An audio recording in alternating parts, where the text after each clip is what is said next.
And now, introducing the new Sneaky G-Man store on SD. All you got to do, go on to SD, type in Sneaky G-Man store, and you could get your very own Are You My Malacca shirt, Samsung cell phone case, or just a cap or a beanie. Let's go Giants. Ow.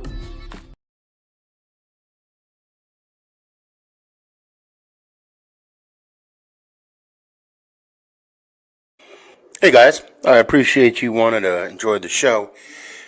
First, I got to give a couple shout outs. First off, I want to give a shout out to dresscomfy.com.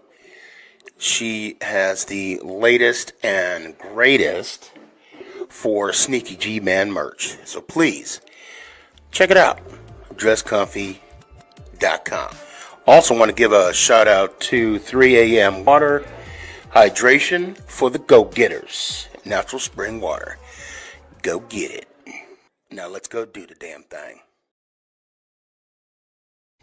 Before we do the damn thing, I got to give a shout out to George's Trophies, aka Sergeant M replica trophies.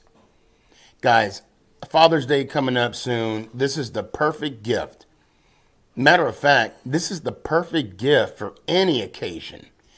I mean, who wouldn't want a replica Super Bowl trophy of their team? The team that got the ultimate prize, the Lombardi Trophy. So when you get a chance, go to his Facebook page, George's Trophies, a.k.a. Sergeant M's replica trophies. Now, we gonna do the damn thing. I'm here with Monty Tuma. Monty Tuma, tell them about them Giants, man. What podcast should you watch? You should watch Sneaky G.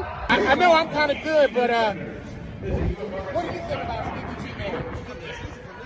That boy, man.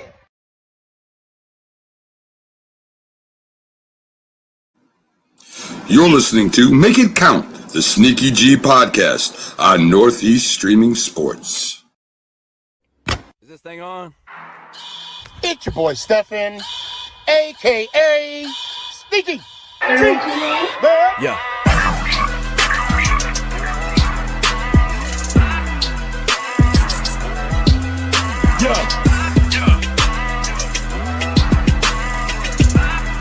Lyrical assassin. Let's go Giants. Ow! What's going on, everybody? It's your boy Stefan, a.k.a. Sneaky G. But I want to let y'all know something right now, that I'm very fortunate to be a Giants fan. Yes, you heard it. I am very, extremely fortunate to be a New York Football Giants fan. That's why I'm in a good mood right now. That's why ain't nobody take my pride. Okay, all right. But more or less, it's like, don't push me, cause I'm close to the edge. I'm trying not to lose my head. I make me wonder sometimes. I'm gonna go if I'm gonna keep them going under. Okay. As of right now, today, not worried about tomorrow or the next day. Today, being a Giants fan, even when you lose, you win. What? Even when you lose, we win. And if you don't know what I'm talking about, yeah, we're still in the running for the first round pick overall. Real quick, so I got the backstage already full. I don't want to waste their time. I want to jump in, and I want them to jump in and give their insight, their 2 cents. I found my phone. I do have some topics. Want to talk about all the good stuff, but I want to talk about right now, respectfully, my best friend, and I'm honored to say that. Tiki Barber. Okay, now hold on. So Tiki had a lot to say about Dart and the last game. Okay, and I'm not gonna normally I would summarize what they said, but I got the recording here, so I want you to listen, and then I'm gonna give my 2 cents. Okay, here we go. No, he's still a rookie. To see Jackson Dart take a step, let's call it like halfway back. It wasn't a full step backwards, but as Bob was mentioning, and you were dead on it, Bob, he missed a lot of throws in this game, and he made it difficult for his wide receivers. Those 2 last attempts to Wan'Dale Robinson weren't even close to being completable. But earlier in this game, I mean, what did he start? He was 4 of 11. Yeah, he airmailed that one to the sideline.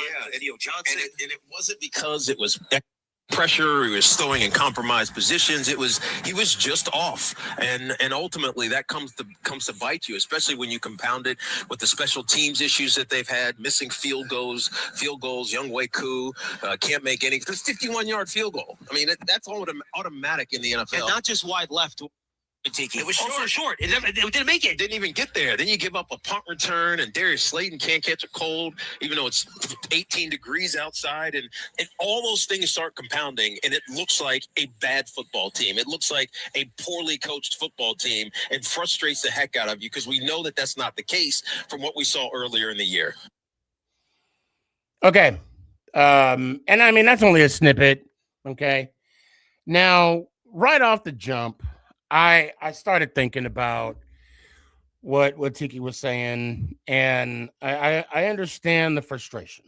Okay. I feel it too. And he was right. Slayton, for whatever it is, could not catch a damn cold. And what really upsets me, what bothers me, is that I am a defender of Slayton. I am a defender of Hyatt, but they are not giving me a reason moving forward to continue to defend them. Now, another thing I want to say, and I'm going to get back to Dart, and I'm going to, respectfully, because this is my best friend we're talking about here, Tiki Barber, the all-time leading rusher of the New York Football Giants. Tiki, I respectfully disagree on Dart, but I agree with us being a horrible, I'm going to say horrible team, because that's what we are right now. First off, and I have to say this, Vilma needs to stop calling our games. He has no idea what he's talking about when it comes to this team. He said something about Slayton, not familiar with catching the balls or what. I'm like, what Giant games are you watching, Vilma? What are you watching? Again, I am a defender of Slayton, but he is not helping me help him. And another thing too, I want to let y'all know something, okay? As far as I can remember, I show up to work on time, okay? As far as I can remember, I don't watch, I'm not on my phone while in a meeting, okay? Why are we, and another thing too, and I'm going to give a shout out to Carl Banks because he's 100% correct. We need to stop coddling these rookies, okay? Why are we giving Carter praise for having a quote unquote best week of practice?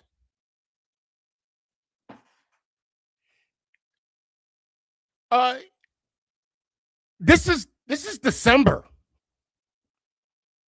This is December. You don't get attaboys for doing the bare minimum, showing up to work on time, not looking at your phone during meetings is the bare minimum. I'm not slamming the kid. I don't know what's going on. I'm going off of what's been reported, alleged, all that stuff. That's all. I don't even know. I'm just going off of alleged what has been said, okay, about Carter. But You don't get an attaboy for showing up on time. You don't get an attaboy for not looking at, and let me tell you something. I don't know about these allegations of him looking at stuff on the phone that he's not supposed to be. I'll say corn. All right, let's call it corn. I'm going to tell you my theory on that whole thing, because I had somebody come to the office and bring that up to me. OJ, I see you, and I hope you're entertained. Someone came up to me and was like, hey, I heard about Carter.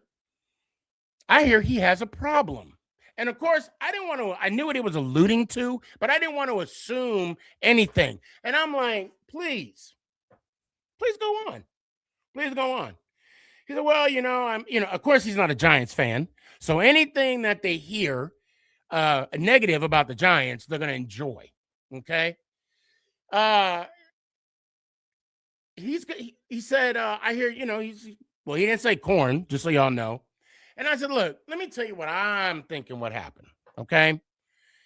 I'm on every social media platform thing, whatever, okay? And I'm on Instagram, Twitter. Twitter's really, Twitter is something else now. I got to tell you that. Instagram, TikTok, not so much. Instagram, yes. You got these young, attractive young ladies that makes me make sure that I have a good relationship with my daughters. I'm just going to put that out there, okay? They shaking it, they clapping it, and they're not even using their hands, okay? So I'm assuming that maybe this is something Carter was looking at, and then people want to embellish a story or whatever the case may be. That's what I'm thinking what happened. Okay. I'm thinking he's on Instagram. Somebody walk by, they see somebody clapping, and I'm not talking about hands. Okay. Anyway. And then we have Hard Knocks. I want to thank the panel for bringing it to my attention that there were 2 episodes, and I think a new episode came out today for Hard Knocks. I have not watched it yet. God bless Mike Kifka. I know he's trying. I know he's trying. And maybe his methods aren't reality. Look, let me just call it like it is. We can call bullshit. Okay. I can, anybody, even in this panel, okay, we start talking or whatever, and if someone starts just talking out the ass, we know it. We read it. We could tell. And they're trying to, and when someone's trying to be more than they are, shit, people can say that about me. I get it. But I'm just a guy with a podcast, okay? But the way he was like, get the F out. Bro, with all due respect, you might not be there next year. So anybody that's going to get the F out, it's going to be you. Now, back to Dart. Did he have a good game? No. Did anybody have a good game? No. I mean, we can say Tracy. And I know, Prime, I know you mentioned Carter had a good game Sunday. He had a good game on Sunday, but I didn't like the way they prefaced it with the whole he had a good practice type deal, a good week of practice. You're supposed to maintain some type of consistency throughout the season. And with all this, in lieu of, in light of, whatever you want to call it, information about him, lacking in practice and whatnot, and then all of a sudden, doing what already should have already been done, and now he has a good game. Good for you. Do it again. And then after you do it again, you know what? Do it again. And then do it again, and then get ready for next season. Now I'm going to open the floor to the panel. Bring everybody in. What's going on, fellas? What up? What's What's going up? on, Sneak? What's going on, Sneak? Was I out of pocket? I got a little. I mean, I got a little bit of pushback on a couple things, but for the most part, But all right. Dart had a rough first half. The second half was a lot better. But I don't know what you want Jackson Dart to do when he can only trust one or two guys out there. Darius Slayton, I can't understand how he still gets on the field at this point. Like, I really can't. Like, after that touchdown drop, I was just like, there's no reason for, like, we said this. I said this last year, but there's no reason for him to be a Giant. Like, there's just none. There's no way you're telling me his veteran presence is that important that he can get out there and drop all these balls. exactly. As far as Abdul Carter is concerned, yes, they did preface it, but at the same time, we're talking about what these coaches allowed him to do prior to Dable getting fired. So, you know, if the coaches go, like, you're expecting him to be a professional, but he has no, like, real role model to tell him how to do that when the coaches are letting him do these things. Good point. Okay. You know, so, and I'm not making excuses for him, because I think in any situation, especially when you're young and you're new, you need to come in with a clean slate and say that I'm working my ass off to do what I need to do. That's how you should react. But again, these are players who have been handed stuff almost their entire lives because they've been good at football. You know, you're right. Coaches got to hold the players accountable. Yeah. Now, I forgot to add something now, but this doesn't truly dictate drops, okay? Because the NFL needs to make up an official stat, because apparently there's not. I mean, I'm sure you can find it. But Wan'Dale Robinson had 10 targets, 5 receptions. Slayton had 10 targets, 4 receptions. Hodges has 2 targets, 1 reception. Hyatt had 1 reception. I know Theo dropped some balls as well. You know, it's an overall mess. That's what. Only thing I want to defend Dart on is yes. Does he need some criticism? Yes. To say that he took a step, like a not a step, because he didn't say a step back. You know, maybe like a shuffle back. I think it's not fair to say, because the whole team in general, look, we're 2-12. How much of a step forward could he take? Are we talking about Dart? Yeah, I'm talking about Dart. I just think it was a little rust. It was the bye week. It was the first bye week. I thought the first half was a little bit of rust, but I also think Mike Kafka can't coach Jackson Dart. You could just tell. I mean, number 2 is you could tell they didn't want to run it. That was a thing in the first half. They made sure not to run him, and I'm not saying that's not a bad thing, but I feel like you decapitate him a little bit with not letting him be who he is. So, but I just thought the first half was a little bit of rust. And on top of that, his feet hasn't been set all year. So if you watch any of the Dart tape, his feet are usually not set, so he misses a lot of throws. He's always throwing off his back foot. Happy feet. And as far as with Tiki go, I mean, that's sneaky, man. I ain't a Tiki fan. I don't listen to a damn thing Tiki says. Oh, Tiki's on. Don't say that. Hey, don't talk about my guy like that. That's your guy. You just not open a whole can of worms. So, hey, Smooth, it's been real. But anyway, like I was saying, really?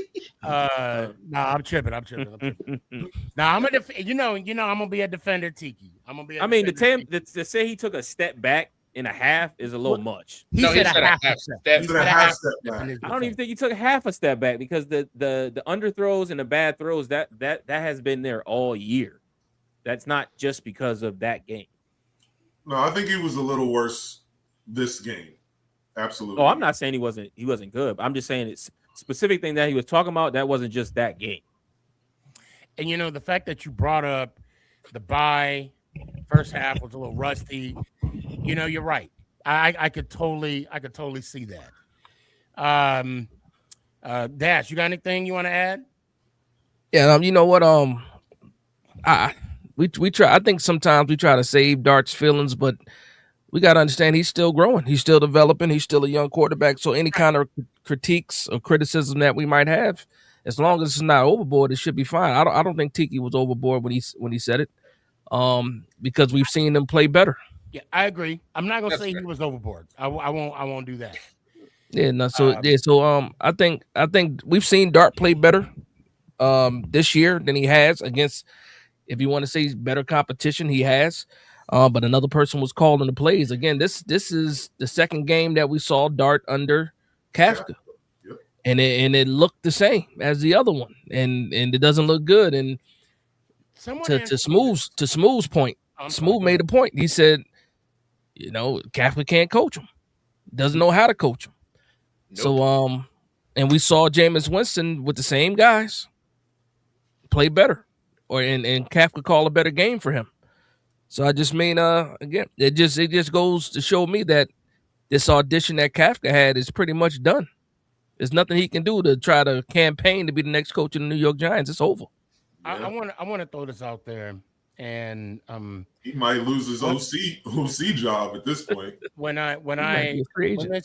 this happened, I was disgusted. Okay, this play. I mean, when we got the interception. And we're rolling down the field, and it was 1st and goal. Why did we waste? No, we wasted a series with Dart running the ball on the first play. Please, somebody tell me that was a miscommunication and not a design run. Please make me feel better about myself right now. Yeah, Kafka tried to explain it at the end because they asked him about it. He said that it wasn't supposed to be like RPO. It was supposed to be a pass. To me, you should have ran the ball on 1st down when you're on the 1 yard line. We got a gift. If we're talking about the same series, because that's when Daniel Is that the Bellinger series had where he came out for the concussion y'all talking about? Yeah, I'm talking about the one where he came out. Yeah, Okay. that was the first play. Yeah, the first play of the game was him. You know, but it wasn't supposed to be a design run for the quarterback. I had an issue with that entire thing, right? You had at that point of the game, Tyrone Tracy was balling. Yep. Daniel Bellinger was balling. Facts. Theo Johnson was balling. Mm-hmm. Your first play was Jackson Dart. Your second play was Devin Singletary. Yeah. Mm-hmm. Your third play was Devin Singletary. And then I forget who they went for, or did they kick the field goal? I don't remember. No, I think we went for it on that. We went for it on that one. No, they went for it on 4th and 5. Yeah, didn't get it. And didn't get it. Nothing. Not going with any of the hot hands that you had at the time. Mm-hmm. Kafka panics, Shout man. out, Danny. What's up, fam? What's up, Danny? But hey, Danny. what up, Danny? Hey, but Casey, ain't that what has been our MO this entire season? We have something that works, and as soon as we see that it's working, we move away from it. Mm-hmm. True, but I'm still gonna call it out because it's like it's so hard to see. It's so hard to watch that. Like, I agree. I was telling Sneaky earlier that like my little screen name has 2 meanings. Somebody trying to. But it's Are we also trying to DJ on the mic? Somebody. I'm numb from. I can't watch like other teams anymore because I keep watching other teams and looking at the Giants like, why can't y'all do that? It's not talent. They have the talent to do it. They're just not doing it. And that to Dash's point, Kafka's lost it at this point. He blew it. He blew his chance. The other thing, which I forgot to mention this, and Jalen can attest to this. I called Jalen and said Jonathan Vilma should never do another Giants game. Ever. I literally have to watch our games on mute whenever I know he's commentating because I'm like, I know I'm about to cuss out the TV, so I'm like, beep. Any moment that he can chastise the Giants, he capitalizes on it. Any You moment. talking about Vilma? Yeah. I'm like, he's just like Troy Aikman. He can't just like, call a who game. He cares gotta what give you you have to everything say? but the game. Yeah. I mean, and the fact that he said some made up FUBAR stuff about Slayton, I'm like, what? This ain't the first Giant game. Talking about he's too good to drop a ball like that. No, he said he doesn't have a history. He doesn't have a history of dropping the ball. Is what he said. He doesn't have history. Well, apparently you don't either, Vilma.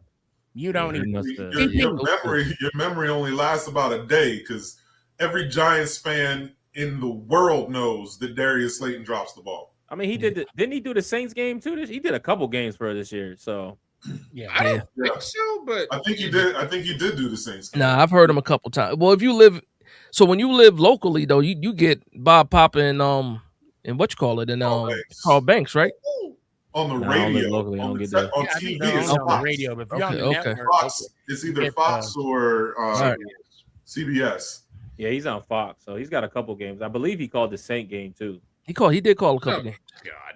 So and he was terrible in too. TP, what you got, man? Welcome to the show. Yeah,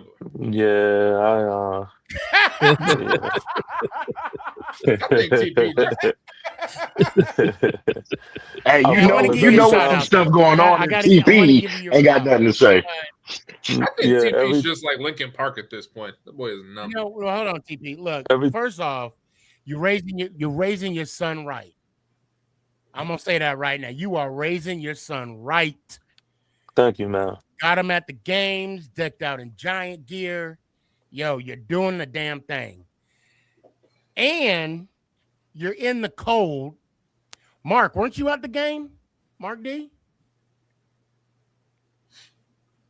Okay. Weren't you at the game? No, I wasn't at the game. I think Mark G. Yeah, where did Mark G go? I think he was at the game. I think so. Okay, he said yes. He said, you know, I gotta give y'all. I gotta give y'all some flowers. Just being there. What did y'all stay for the whole game, or what time did you leave? Oh yeah, I stayed for the whole game, man. I don't just say it. I'm a real Giant soldier. Like I put in the pain, you know. But pay for tickets. I will say I live in Michigan though, so I'm real accustomed to the snow. That's to me, that's every day.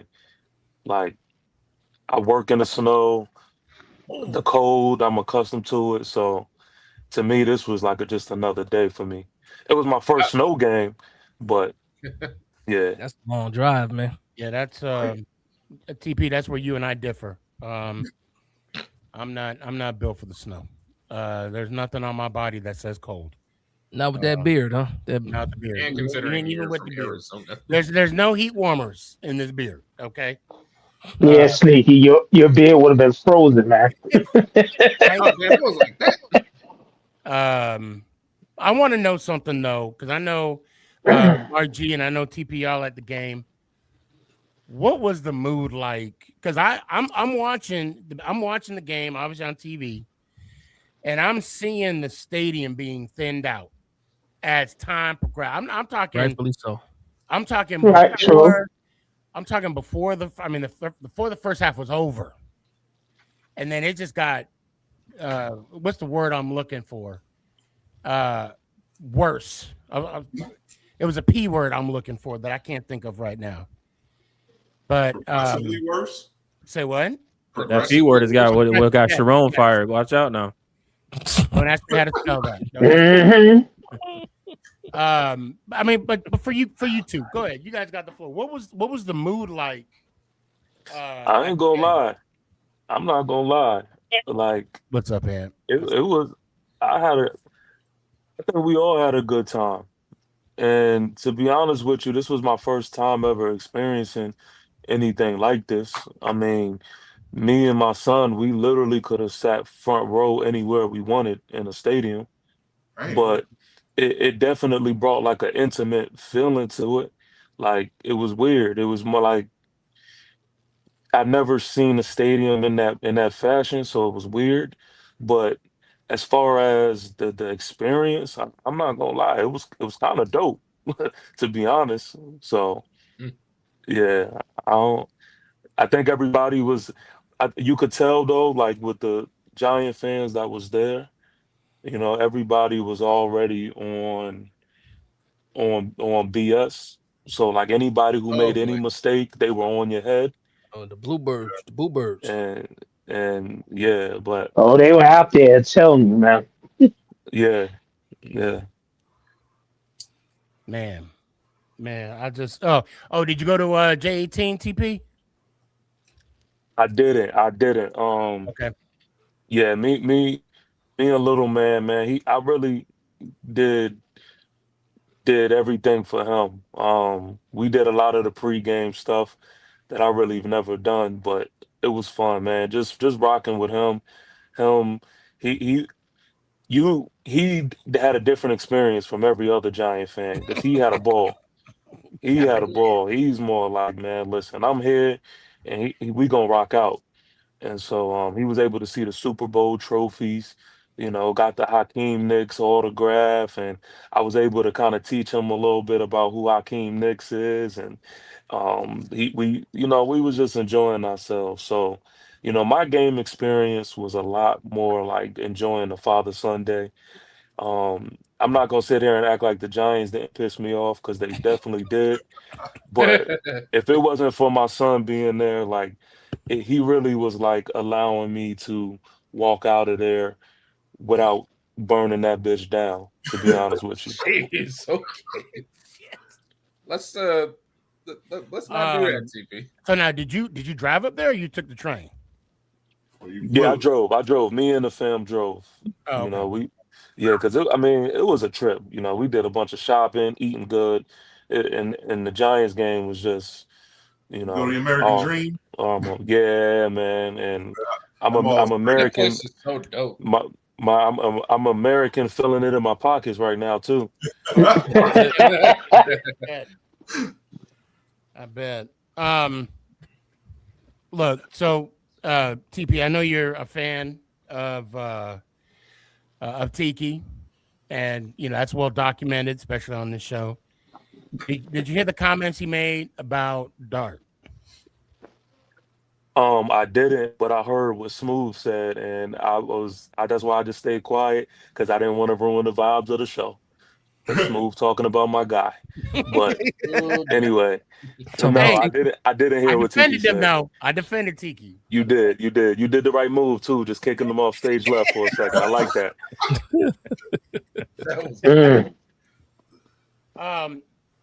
What did he say? What did he say about Dart? Oh, well, he basically said that that Dart took maybe a half a step back Sunday.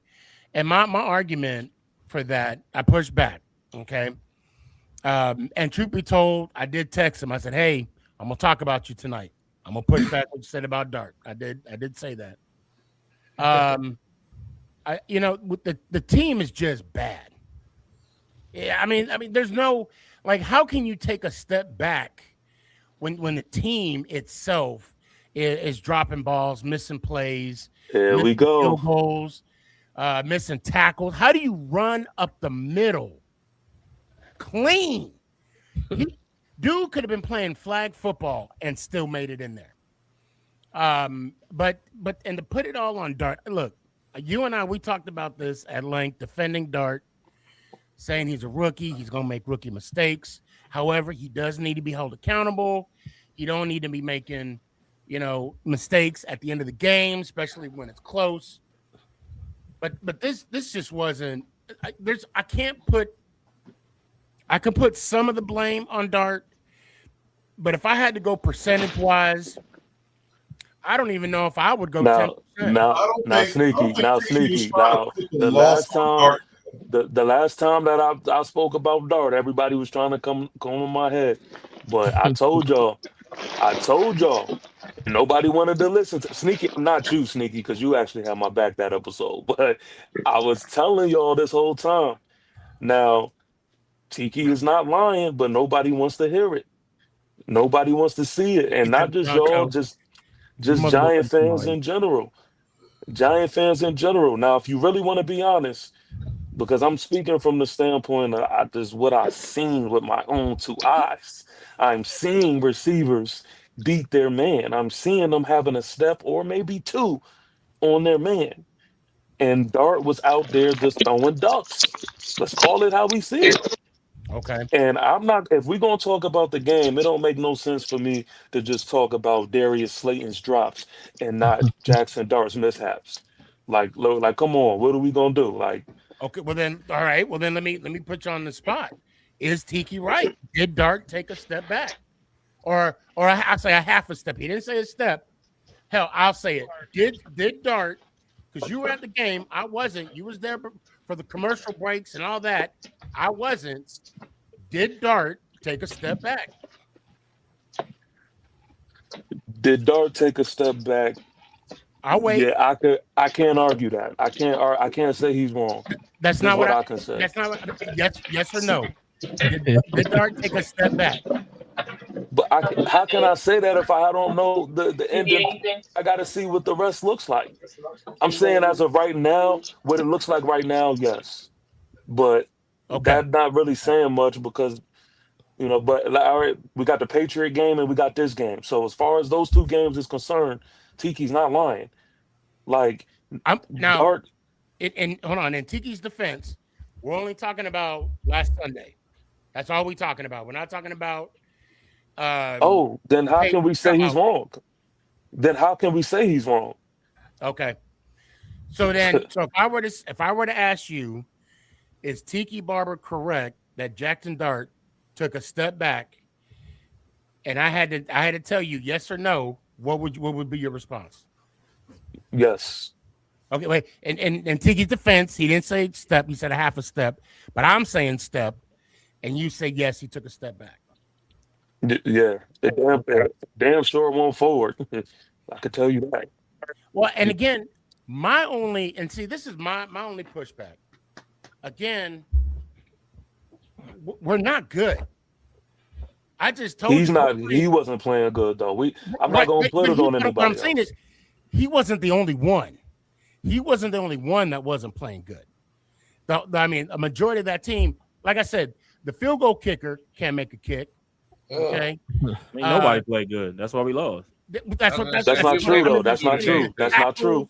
So many missed assignments. I mean, it was just a lot of drop off. Y'all being nice. Okay, go ahead, Dash. Go ahead, Dash. Go ahead. Y'all being nice. This team is soft. Flat out. I mean, that ain't okay. Defense. That's obvious. Thank you. We don't tackle. We don't hit. We tackle, but we don't hit nobody. We catch people and lay them on the ground. We barely tackle. Yeah, we catch people and lay them on the ground is what we do. When we do tackle them. Most of the time, all they're trying to do is punch the ball out. They're so busy trying to punch the ball out, they don't tackle anybody. And the other thing is, Dex is checked out. Yeah. Oh my God. Like Dex, and that's supposed to be the leader of the team. He's checked out.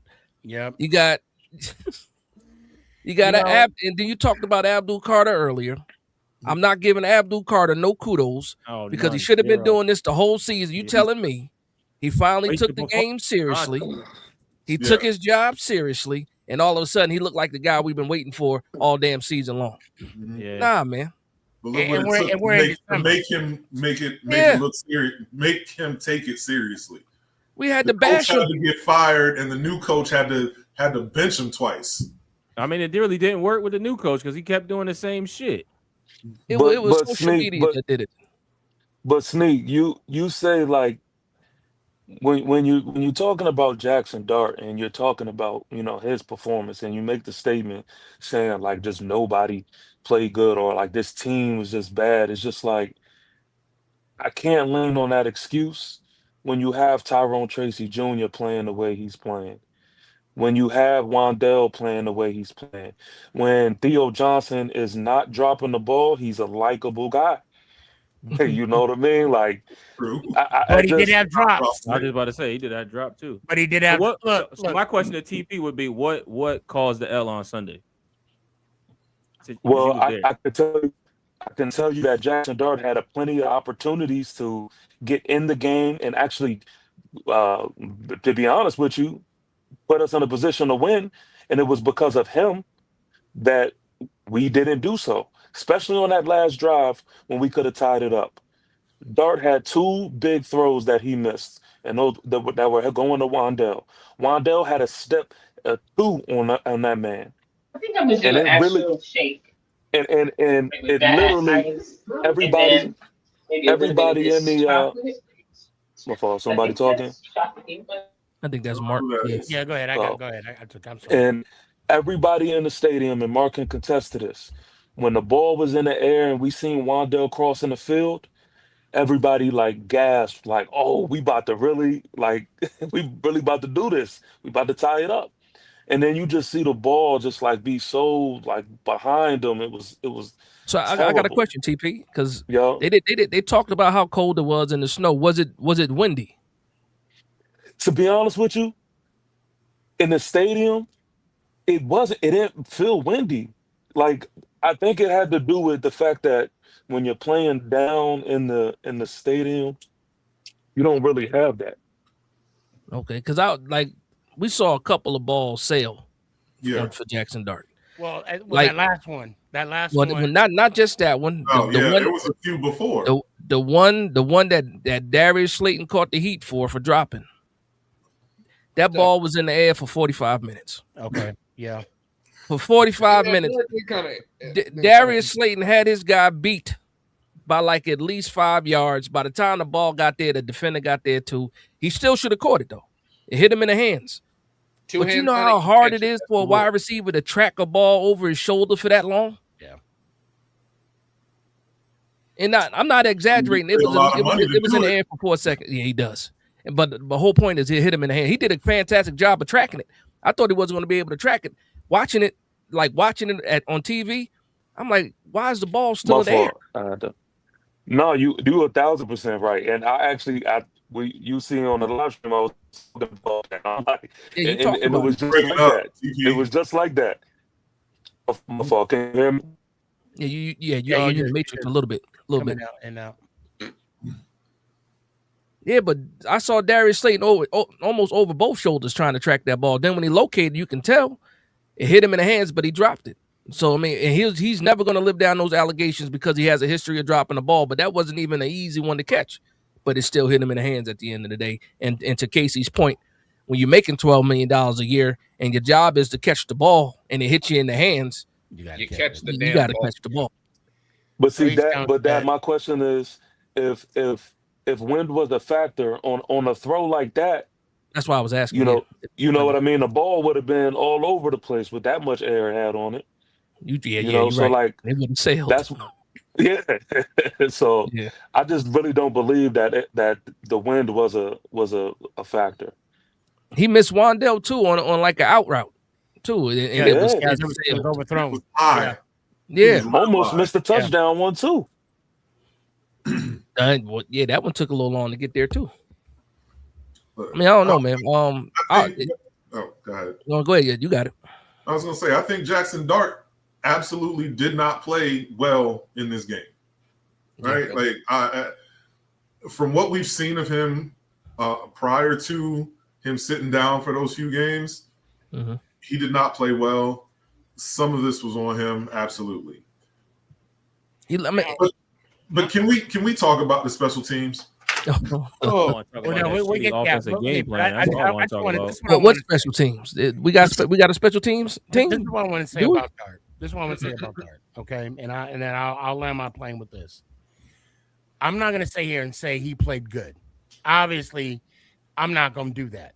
Okay, I'm kind of tired of defending players that aren't helping themselves for me to defend them. Right, that whole help me help you. It's not. I'm tired of that. Okay, because now I'm getting proved wrong. First Daniel Jones, now Hyatt.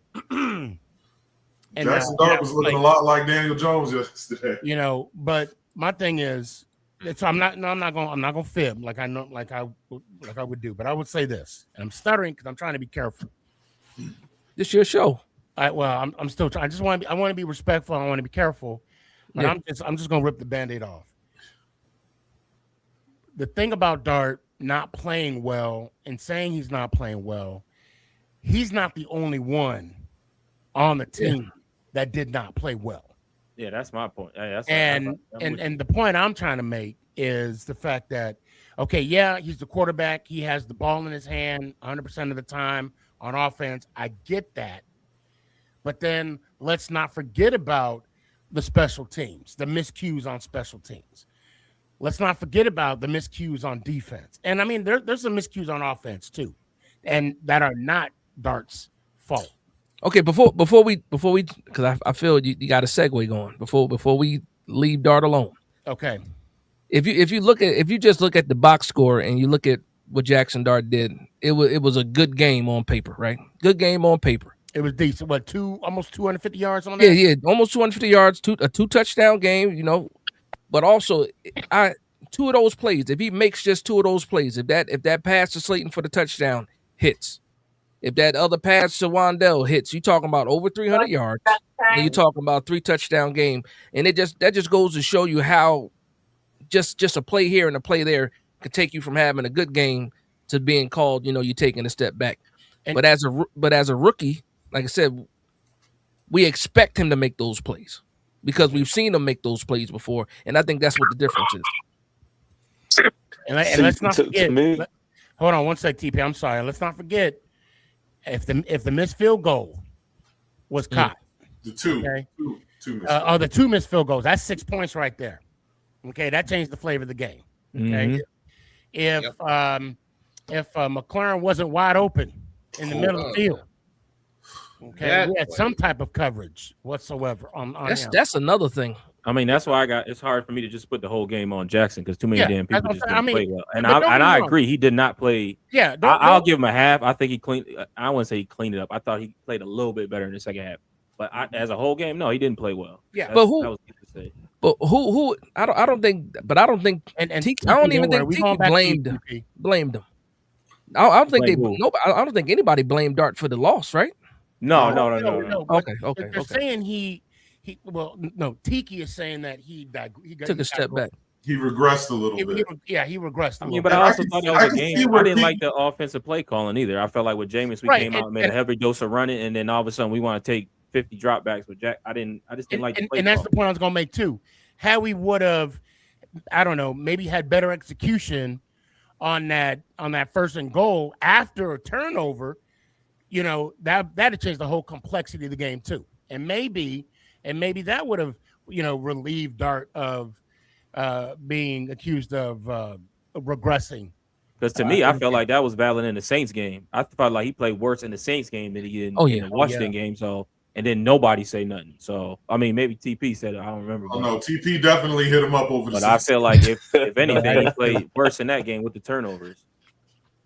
But go ahead, TP. I cut TP off. Go ahead, cut TP. No, I was just going to say that I think to me, I was kind of fine with the fact that he had a slow start.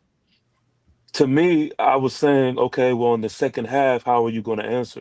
Because it happens, right? Like sometimes you may have a slow start, the elements, you have to get adjusted, whatever. I was giving him all the leeway. But to me, when it was time for him to win the game and you had those off-target throws, that was the nail in the coffin for me.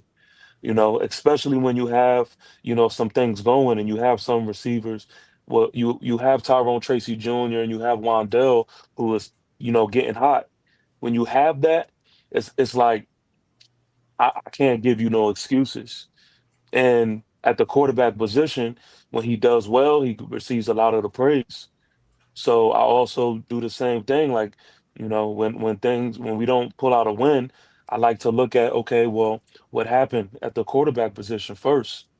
And I can say when it comes to this game, especially at the end, if he makes these throws, you're giving your team a a good chance. So that's it. But I agree with what everyone said.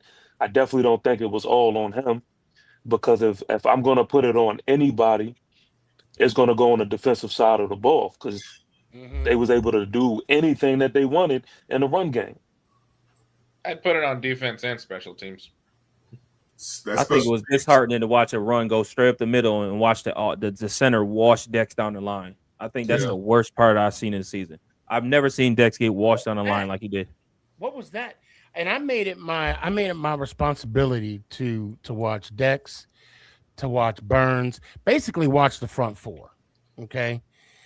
And I mean, I'm gonna pick. I got a question for TV when you're done. Just on that front four. 2 sacks. Game. I mean, with the front four we had with Thibodeau, the only one being out. And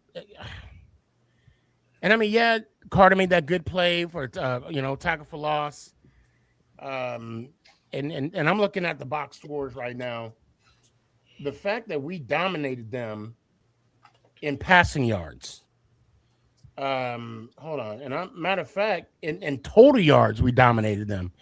And if you look at time of possession, we had 29 minutes and 12 seconds, and they had the ball for 30 minutes and 40 seconds. That's not even a minute. I mean, yeah, but watching the game, it didn't look like that. It didn't. I get the stats. The game looked so one-sided. But the game looked totally different. Yeah, and that's part of the problem. And I would like to say that I think we might be actually putting too much on Jackson Dart at this point. Like, he is a rookie. He wasn't supposed to even play this year. So I think we got a little excited watching him the first couple games, but we got to see the maturation process for him. And some of these look. Somebody came in my office, same dude that talked about Carter and his corn addiction. He talked about we're trading Dart for Joe Burrow. I said what? Okay, yeah, I wanted to bring that up. I wanted to bring that up. And Dash, I know we are going to talk about special teams here in a second too, but I don't even know where this came from. Well, we're talking about special teams because I know I was going to segue into special teams, but then we got sidetracked. I don't even know where this stuff is coming from. And I asked him, I said, why would we trade for Jackson Dart? And you know what? My guy said, he said, well, because of his injury history. For Joe Burrow? Right? I mean, you seen the Dunleavy. I mean, I brought it up last show. You seen the Dunleavy article? I haven't. Go ahead. I'm sorry. No, did anybody see that? That's the same thing. You seen the Dunleavy article about? Oh yeah. When he brought up it's all. Listen, man. That's what happens when you lose it, man. Yeah, Dunleavy pretty much said trade Dart and then draft Mendoza, right? Yeah, I saw that too. I'm like, and why? I didn't hear this Joe Burrow stuff, and I doubt that's even true because Cincinnati's not doing that. First of all. I mean, he's probably going to demand a trade. Look, first of all, we are already upset that we're 2-14. Okay, can you imagine the mutiny that we will have if we trade Dart for another rookie? It doesn't even make sense. It's not even worth entertaining. No. Yeah, that's how I feel. Like some news is like just so BS that it's hard for me to even. You know what's funny, TP? I turned on all my lights and I sat down in this chair earlier today. And I was going to address it, right? Yeah, I'm what you did. And then I was about a minute into it. I just turned the camera off. I said, I ain't talking about this crap. It don't make any sense. It don't. All right, guys, but I'm like, do you But hey, can I say something real quick? Go ahead, man. First of all, I want to say hello to everybody on the panel. I just hopped in. What up? But what up, Derek? Good to see you, fam. Good to see y'all too. But something disturbed me. That last Jackson Dart, whatever you want to call it, panel talk, whatever. Yeah, presser. Yeah. Okay. We're not gonna have him around long anyway if he doesn't change the way he plays. I don't want him to change how he plays all the way, but he's got to change a little bit to where he stays on the field. Okay, he didn't Now, take Are we any back to talk about hits in Dart that game. concussions? Yeah, right. There we go. I'll say this, boy. man, that what I don't like. I don't like that he has this stigma now, right? Now, all of a sudden, Jackson Dart had 45 concussions, and he's concussion proof. He's been in the tent 5 times. He's had a concussion 1 time, and that's the truth. That's the truth. I just think they when doing he it got New hit, York, man. Yeah, exactly. But I think they doing it just because of what, Smooth? Because it's New York. I watched. Oh, I don't know okay. if anybody watched the Bills Patriots game. I did. Watch it. Yeah, I watched Josh Allen for 3 weeks. I watched him against the Steelers too. I watched him run his face mask through 5 people every game. It never gets talked about. And all people tell me is, well, Jackson Dart's not Josh Allen. It's the same thing. And he plays winning football to do it. So I just don't understand why it's I mean, yeah, he needs to slide, but I don't understand the extra emphasis on it. Look, after what they allowed with Gunnar Olszewski, I think the league got an issue with the Giants anyway. What do you mean? Because he got his helmet cracked? Yeah. Bro, he lost himself into his head.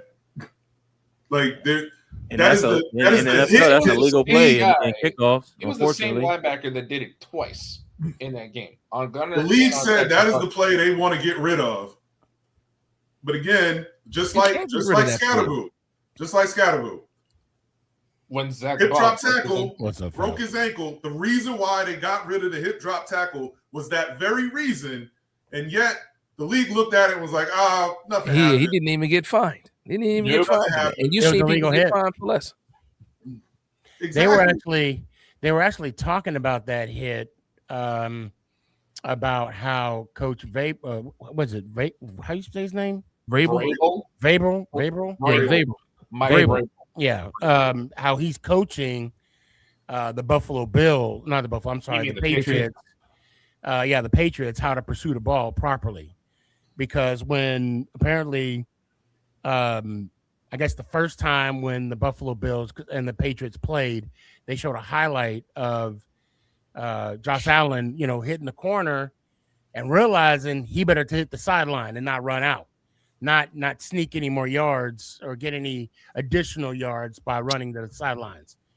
And, to do it legal and to do it, proper. So I think the fact that Dart, he was just trying to be a little slide, try to be a little competitor. You're gonna pay for it. You that's the bottom line. You're gonna. But he didn't need a big hit on that play that they wanted him out of there. No, he got bent up. Yeah, Paul. I missed last week's show. I just got another question for all you guys on the panel, especially TP, Big Dash, Smooth, and did I say TP? Yes. Yeah. Okay. What do you guys think about Louis Riddick as a GM? He's been parlaying that for years now. Louis Riddick like that TV money, man. I'm not coming out the TV money to go get fired. He got to be a bad interview. Put it that way, because he's been on a lot of interviews and he ain't never got the job. Yeah. He's been parlaying that for years. Okay. I don't know. Every hiring cycle, Louis Riddick is one of the names that he gets interviews every time, and he never gets the job. And he does have an executive background because he was an executive. Well, he played for the Raiders, and he also was an executive with the Raiders, and I think he was also in the office in Philadelphia for a little bit too. He was. So he has that. I think he has some of that experience, but I just think some people just don't get those chances. And if you're a bad interview, which I'm assuming he's a bad interview, given all the chances, I think for some people it might just satisfy the Rooney Rule, unfortunately. And it also reminds me of Mr. Bellamy that used to be over in Kansas City. Every time he goes for a job interview, he don't get one. He got issues though. Oh, he got issues. Oh, talking about the offense coordinator. The enemy. Yeah. Yeah, there's something. They don't like the way he talked to players and all that other stuff. So He come from that. He cut from that cloth, that old school cloth where And he don't here care I who thought it you was are. just Washington players being punks.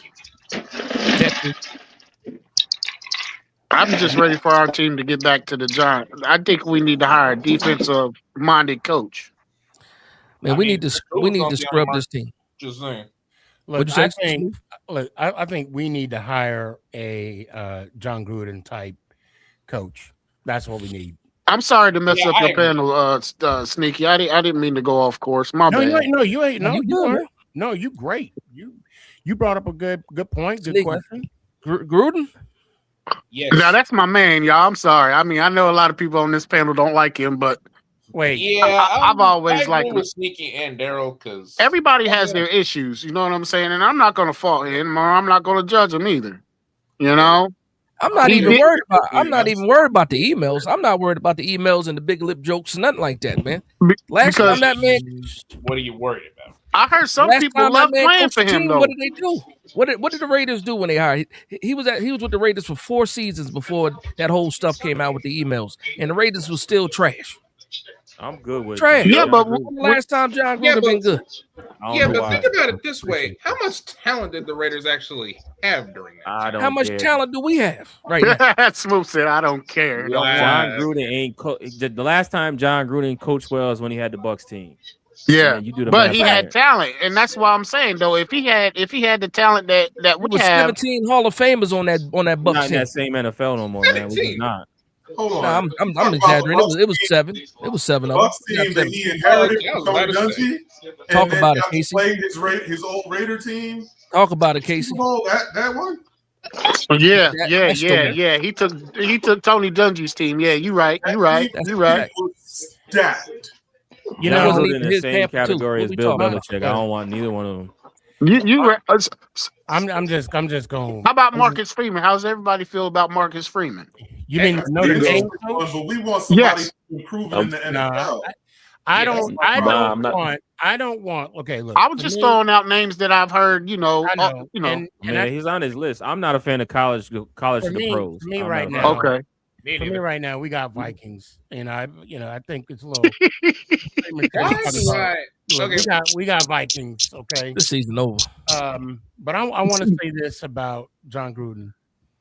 Look, I'm putting it like this, and you guys take it how you want to. I don't care if it's jokes, and this is me. I don't care if it's jokes. It's not what you do when people are watching. It's what you do when people aren't. And I'm just a believer. My opinion is if someone does or say something when no one's watching, that's who you are. You know what I'm saying? And I can't look. I like John Gruden. He's entertaining, but I keep him at arm's length. That's just me, and I just can't. I can't. I think people just like the idea of John Gruden, right? They like the lineage. They like where he came from. They like he won us. It's a lot of guys. Mike McCarthy won a Super Bowl. You know what I mean? So Tomlin. We need to figure out who the right guy is, not who we think is the safe pick. I'd rather have Tomlin. And I'm going to say this to second that because that's a fact. To me, I don't think the right guy has a particular background that everybody's speaking of. I think the right guy can be coming from college. The right guy can have history. The right guy can be an offensive mind. The right guy can be a defense. Like I'm not just. I feel like people are just looking at this one lane, and I just feel like the right guy is the right guy. Mm-hmm. It's just about finding him, matching his pedigree with the players, and how he'll be able to turn this program around. And so I'm not really bought into all of the staying in one lane type of thinking. So who are you guys would like to have? Because I know everybody's got a pretty much good idea on. I'll tell you what. I would love to play tough against Minnesota this Sunday. My man. I would love to put more points on the board. I mean, look, it may You gonna be cost. at the game? Nah, man. That's Okay. nah. I wish. I listen, guys. We're gonna be in trouble if we don't run that ball. We're gonna be in trouble. You ain't Listen, man, the way I see it, we're gonna be in trouble no matter what. The regardless. Commanders game did it for me. We're 2-4, 2-12 right 2-12. now. You know, so let me tell you something that really it bummed me out because I saw it And I lost money firsthand. And Dash, I'm gonna get back to you because I know you were gonna, or you over here because you were gonna say something. I follow Score, right, where you can go and you see all the different leagues and whatnot. And I was like, let me see where we at in the scheme of things. I know we're not gonna make the playoffs. I know we're already eliminated, but it bothered me when we are lower than whale shit. When you looked at it and it showed the NFC side of the NFL, and we are at the bottom again. And it's like I'm tired of being there. Word. I'm frustrated. I know in TP, I hear you. You said a great speech about the good coach. The right coach will be the right coach. In my opinion, I think the right coach is going to be that disciplinarian because we need to steer that ship the right way. Because if you look at our history, the moment Parcells got there, it took a minute, but he took us to the mountaintop. Okay. When Jim Fossil got there, and I mean, shout out to Reggie Stevenson. He said that Fossil changed the culture of that team. He didn't get us on the mountaintop. He got us on a valley. He got us on a hill, right? He didn't get us all the way up top. But then when Coughlin came, changed that organization, how he did. And put us on the right path. That one, I'm not gonna lie. All right. Go ahead, Dan. So here's the difference, right? When Parcells got here, he built it, but he also had people like Carson in the building. Yes. Players on the field that actually held other players accountable. Yes. When Coughlin got here, he had Strahan in the building. Mm-hmm. People that keep people accountable, right? Players accountable. So we tried the hard-nosed coach because Joe Judge tried to be the hard-nosed coach. Brian Dable tried to be the player coach, friend coach, and it didn't work. At the end of the day, the person that needs to be in here is the person that demands respect. Because you can be a disciplinarian and the players still not respect you. Yep. You need the players to respect you.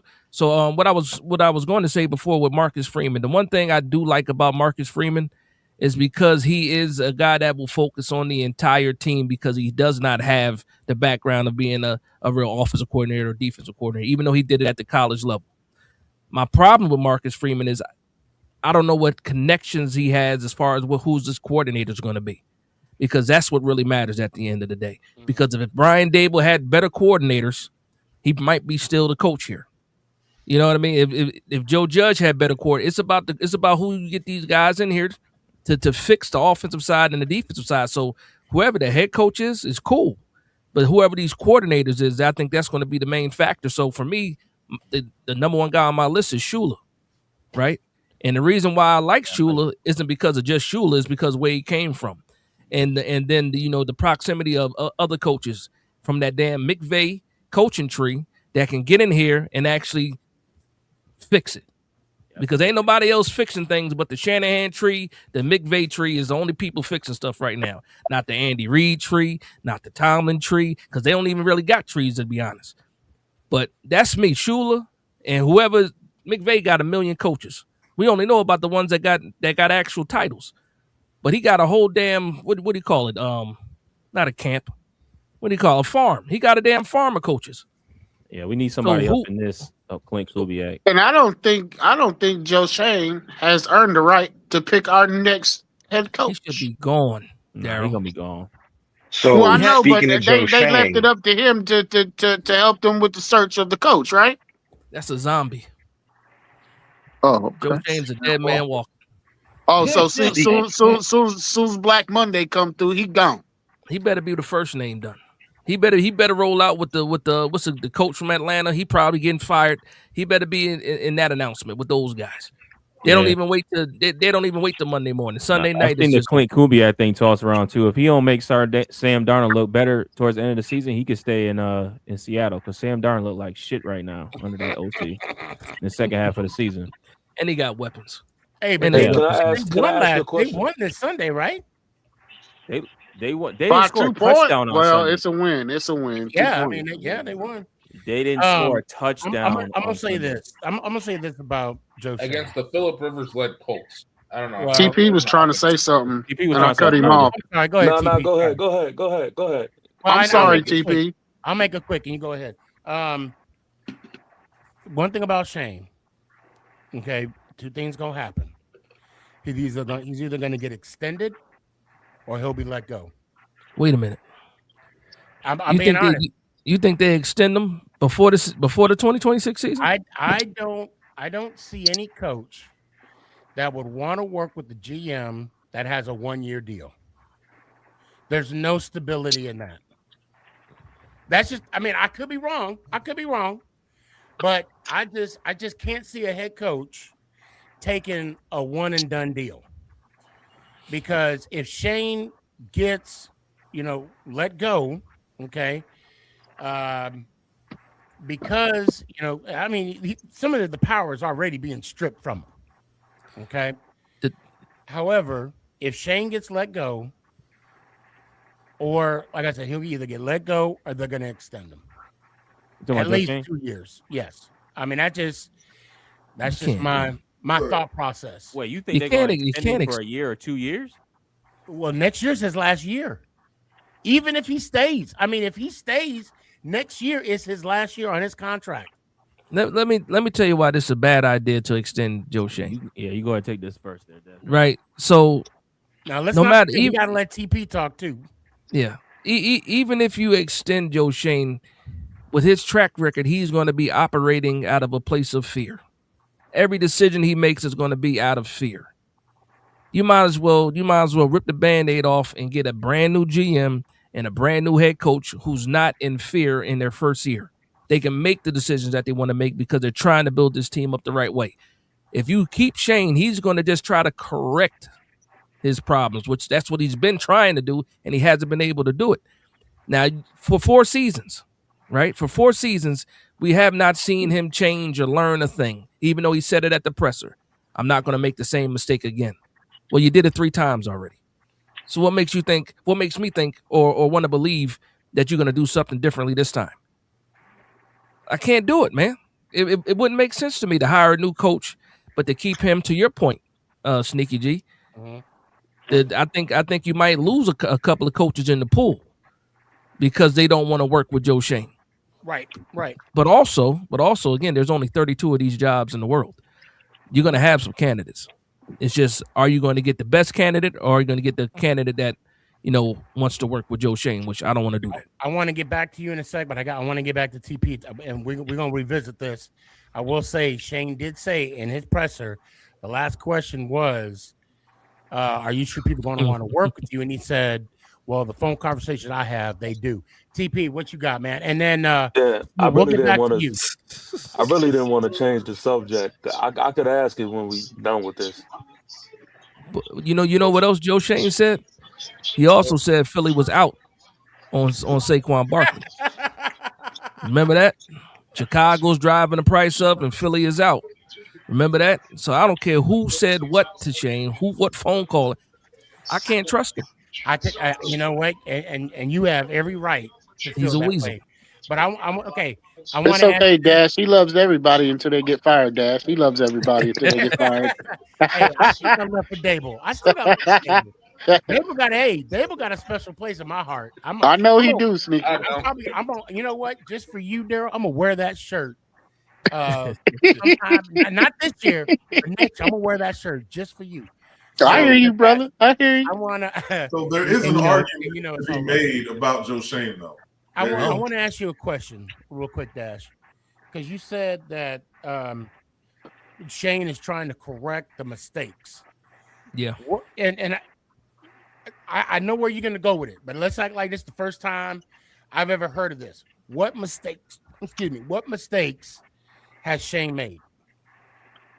Because he said, I learned from my mistakes. What mistakes did he make? Hey, Sneaky, you got another hour, bro? All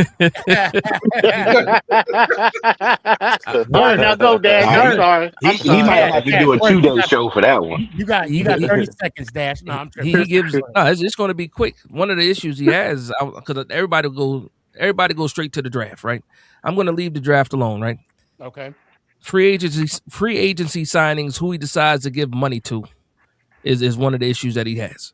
Obviously, you can go to the Daniel Jones contract, and at the time, you could have said it was a rock and a hard place because we came off a winning season, a playoff season. Okay, cool.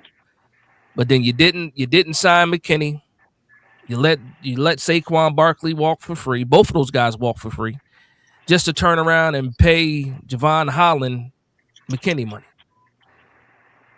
You let Julian Love walk because you got mad because he wanted to see how much money he can make. He didn't take the first offer. Seattle offered him something. He came back and they took the deal off the table. So now you lose Julian Love. You go to this year, James Hudson. You picked up James Hudson, 2 years, $12 million. He becomes unplayable. He can't even get a jersey on Sundays. Whoa. Wasted money. When it's just bad pick after bad pick. And the thing I hate the most is he doesn't move off of it. Like to his point, not everybody's perfect. All GMs make mistakes, but how fast do you move off of those mistakes? And that's another thing. Because even I'm guilty of loving Jalen Hyatt too long. Yeah. But I don't get paid to make decisions in the NFL. I don't make millions of dollars making decisions. You forgot the most important thing, Dash. Go ahead. The kicker. Still ain't got that right. Well, okay, hold on. I gotta push back on that. Depth. I thought you were gonna go to depth with the. I gotta push back on the kicker.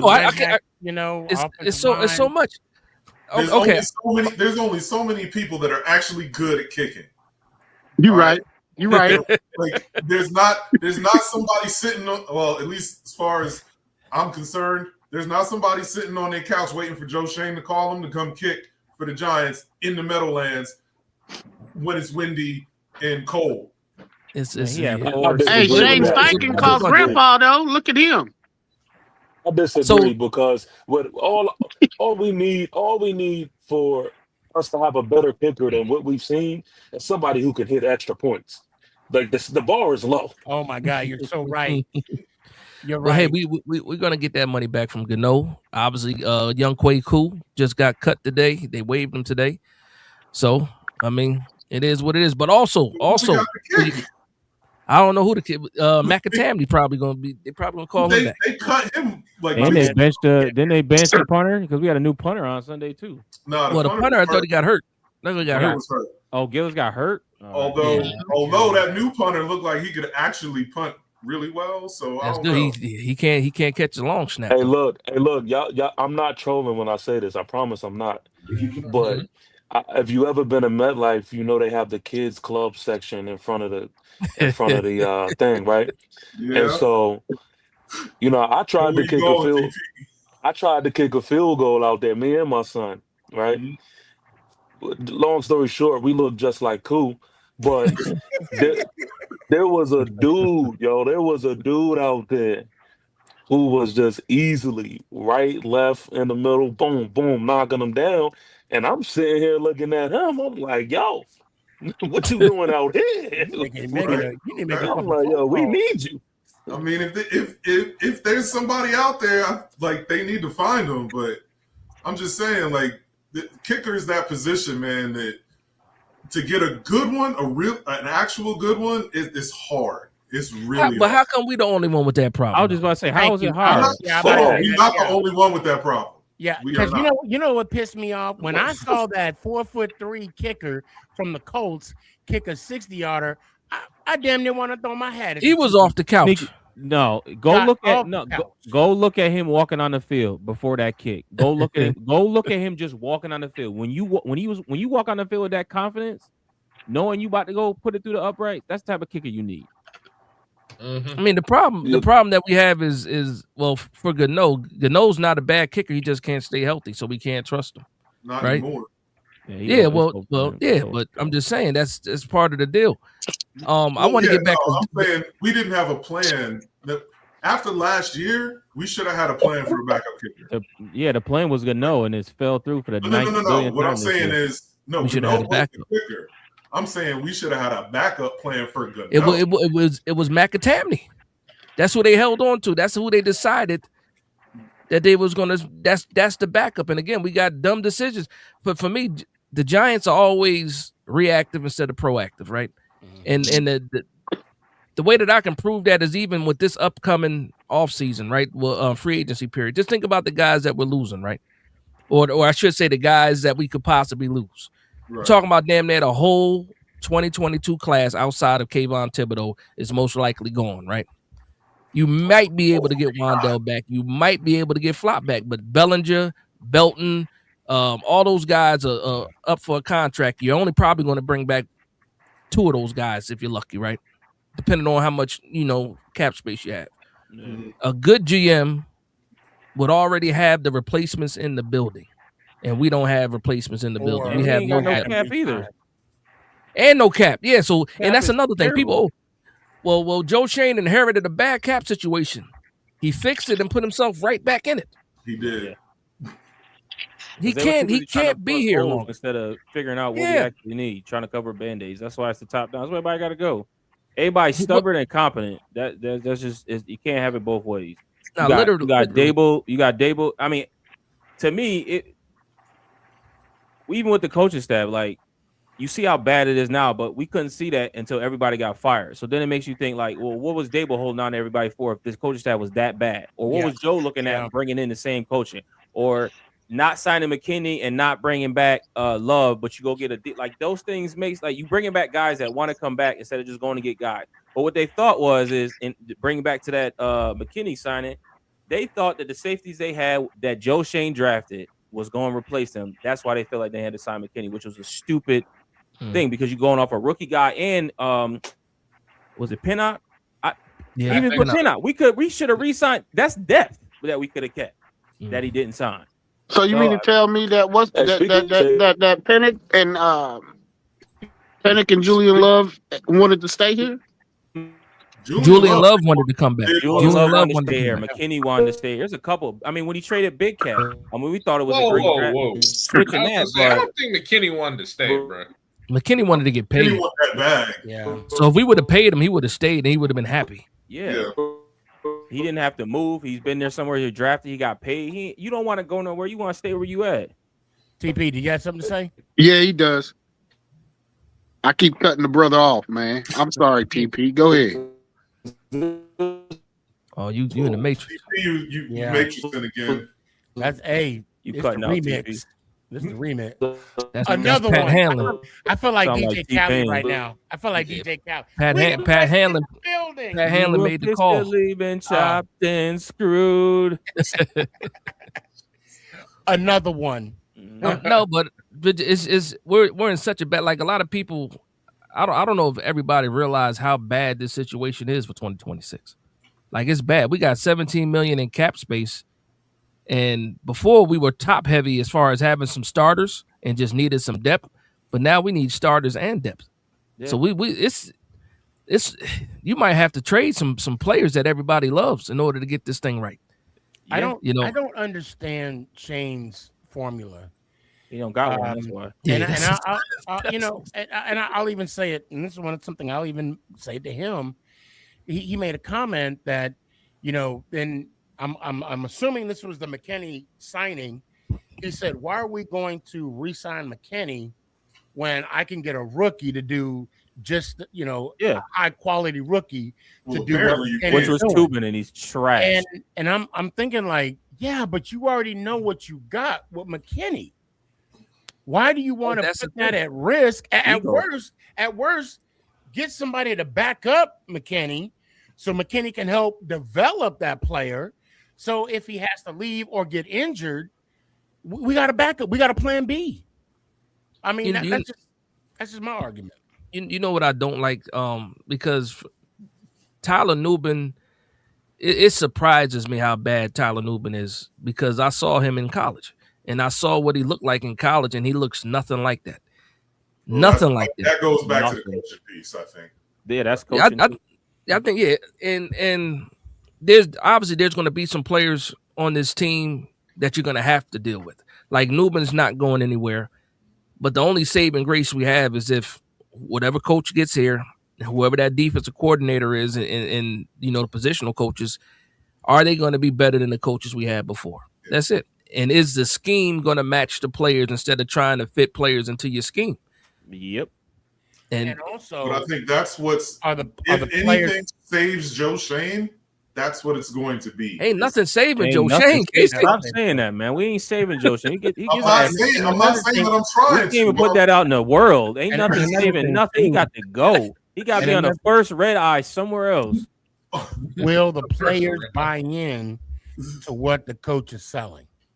Depends on the coach. And I want. That's where the respect thing comes in, right? That's why bringing in a college coach might be a little weary for doing that, because you want somebody that has been established. You want somebody that will walk into that organization first day and have that respect. But also this too, man. And this is pointing the fingers at some of the players, like Dexter Lawrence. How like what kind of respect do you have in that locker room if people can cut up around you? Yeah, none. Yeah, you know what I mean. You're Dexter Lawrence.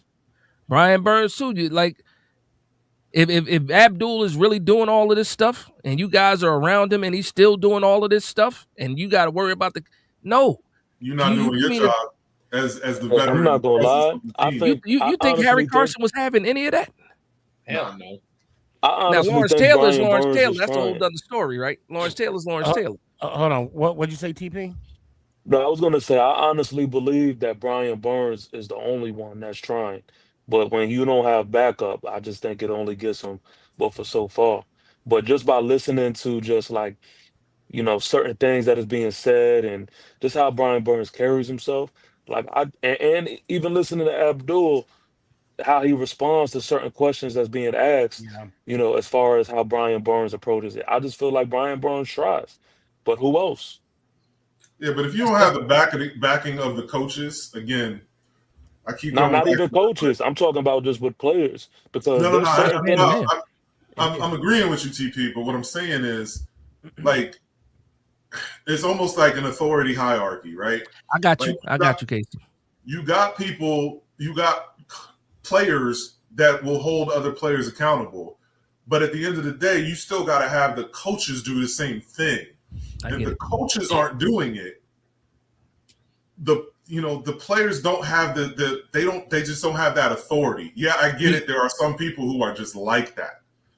But I got a perfect example, right? Remember the first game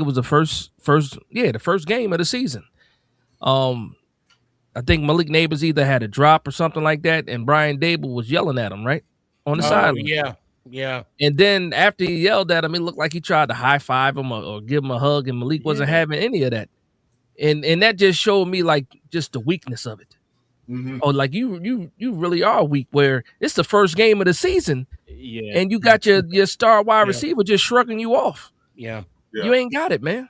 You don't have it. And go ahead. I'm sorry. No, you go ahead. No, you say you don't have it. Go ahead. I'm sorry. No, I'm saying if when you don't have it, you just don't. And when you got big personalities, like you got like Malik Neighbors is a big personality, right? Mm-hmm. And we saw it his rookie year. He would say certain things, and then like it ain't the quarterback. He said that. Remember when they asked him what the problem is? He said it ain't the quarterback. He's made certain comments, and what fan? What do we do as fans? Oh, he shouldn't be saying anything. He's a rookie. No, somebody has to be the leader at some point in time. Yeah. Whether they're a rookie or not. We saw this year. Everybody praised Scatterbull when he was grabbing people by the shoulder pads and the collar and yelling in people's faces and doing stuff like that. Right. Whoever the leaders are, let these guys lead, and hopefully they lead in the right direction. But to everybody, like wrapping this back up, Dexter Lawrence is the highest paid player on the team, I think. Maybe it's Brian Burns. Maybe it's Brian Burns. It might be Brian Burns now. But he was like the most feared player, or the best player on the Giants was Dexter Lawrence. And if he can't be the leader, then what are we even talking about? Yeah. I want to say this real quick because we were talking about coaching. When I saw, and I didn't want to say this out loud, but I thought this. When I saw what you talked about with neighbors not dabbing up Dable, my fear, and I didn't want to make assumptions, but my fear was Dable lost the team before week 1. He didn't even have control or authority of the and that was my thought process. When I saw that, if a player doesn't respect the coach, like we're from a different cloth. If that happened, that player got traded. You didn't play. And that player got traded. You was off the team. Okay. Now I want to bring back, and I can't remember who was on the panel last week, but I want to thank you guys for bringing to my attention about Hard Knocks. And I know I said a few minutes that was Thursday about coaching and players buying off on that. I'll tell you right now, ain't nobody buying off of what Kifka's saying. I told you. Ain't nobody buying off. And he was like, "Do you get me?" And you heard a couple rumbling. Yeah, you watch it, man. It's pathetic. You watch it like that. It's I was like, bro, really that bad? Go back to what you said, Sneaky. I actually felt sorry for Kifka. I mean, and I don't feel sorry for people that make more money than me because you're gonna be fine if you get let go. But the way he stood there, and God, I like Kifka. Daryl, this goes back to what I do love, and I'm gonna say something about him before he gets fired. So this gonna be a change of character for me, okay? But he looked like a mall cop. Oh wow! He said what he said. It looks bad. If you seen it, it looks bad. He just standing there like talking to himself. Yeah, he looked like where's your parents? You know there's a curfew. You're not. And they looking at him like, who you talking to? You're not supposed to be here right now. You need. It looked.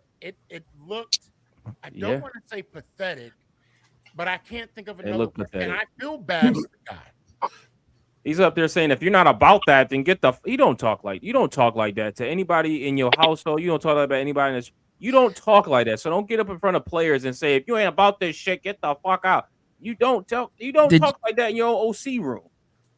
Again, it goes like that the whole time. You can't just start doing that. There you go, Casey. Because that's my point. Remember, Dexter Lawrence, when they switched coaches, nobody switched coaches. Dexter Lawrence said he has a personality. Yeah. I don't even know what his voice sounds like. Like what?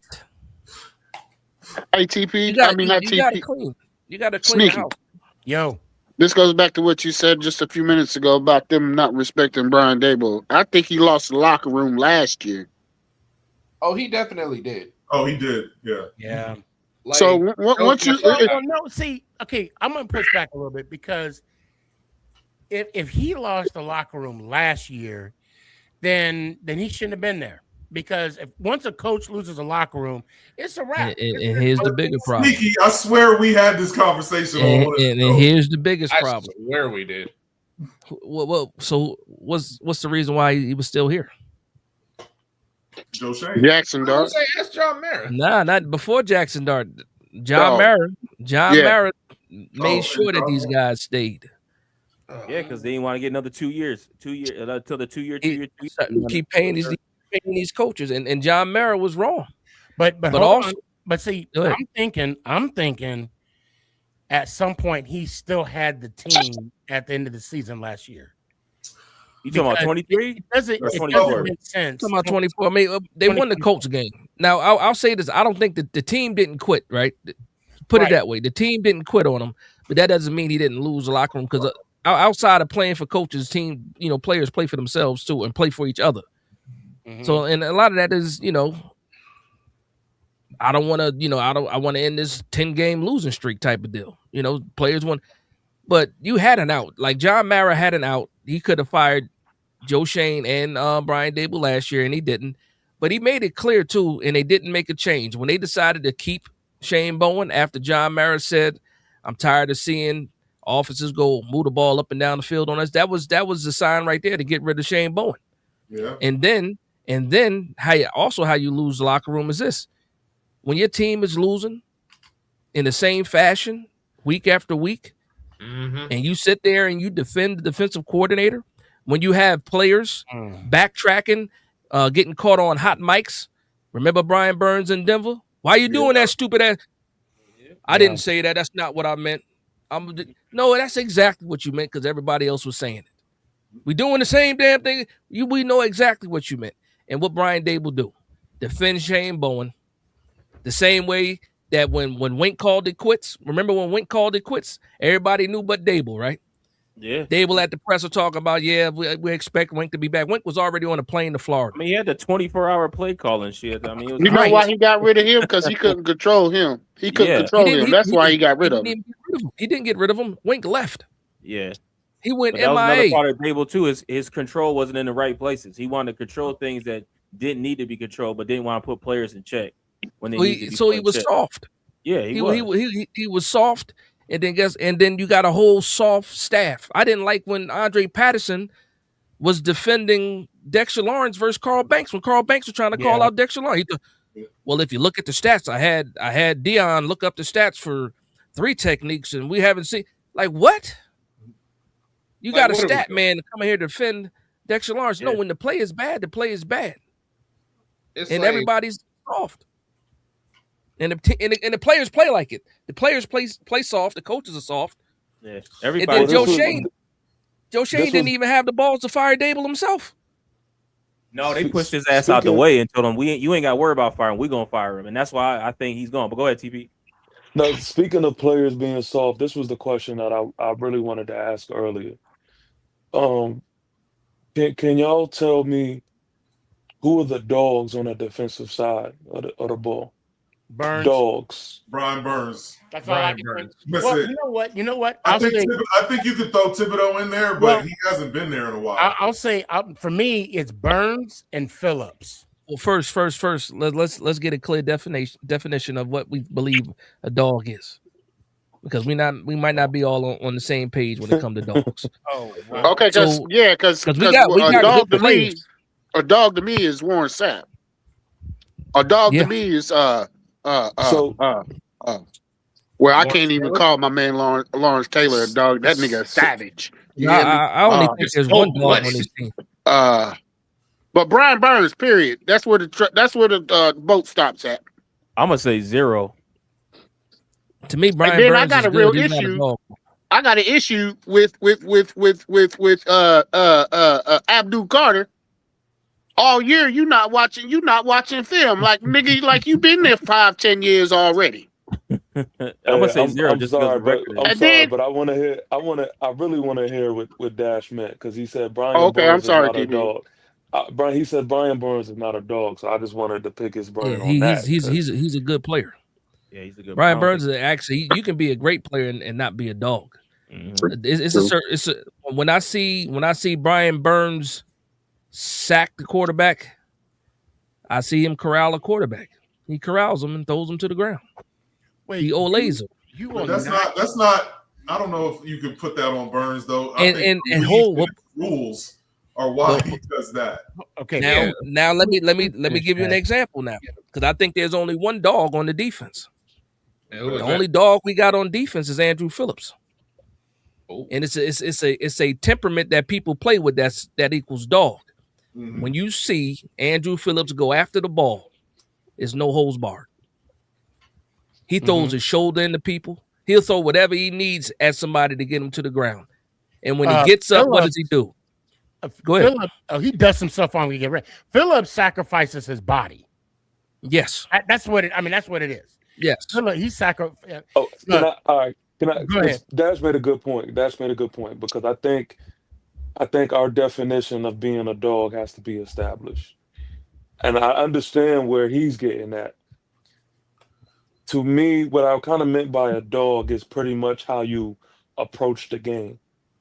It is more of an attitude and a confidence level that you have, and of course, above it all, you have to be good.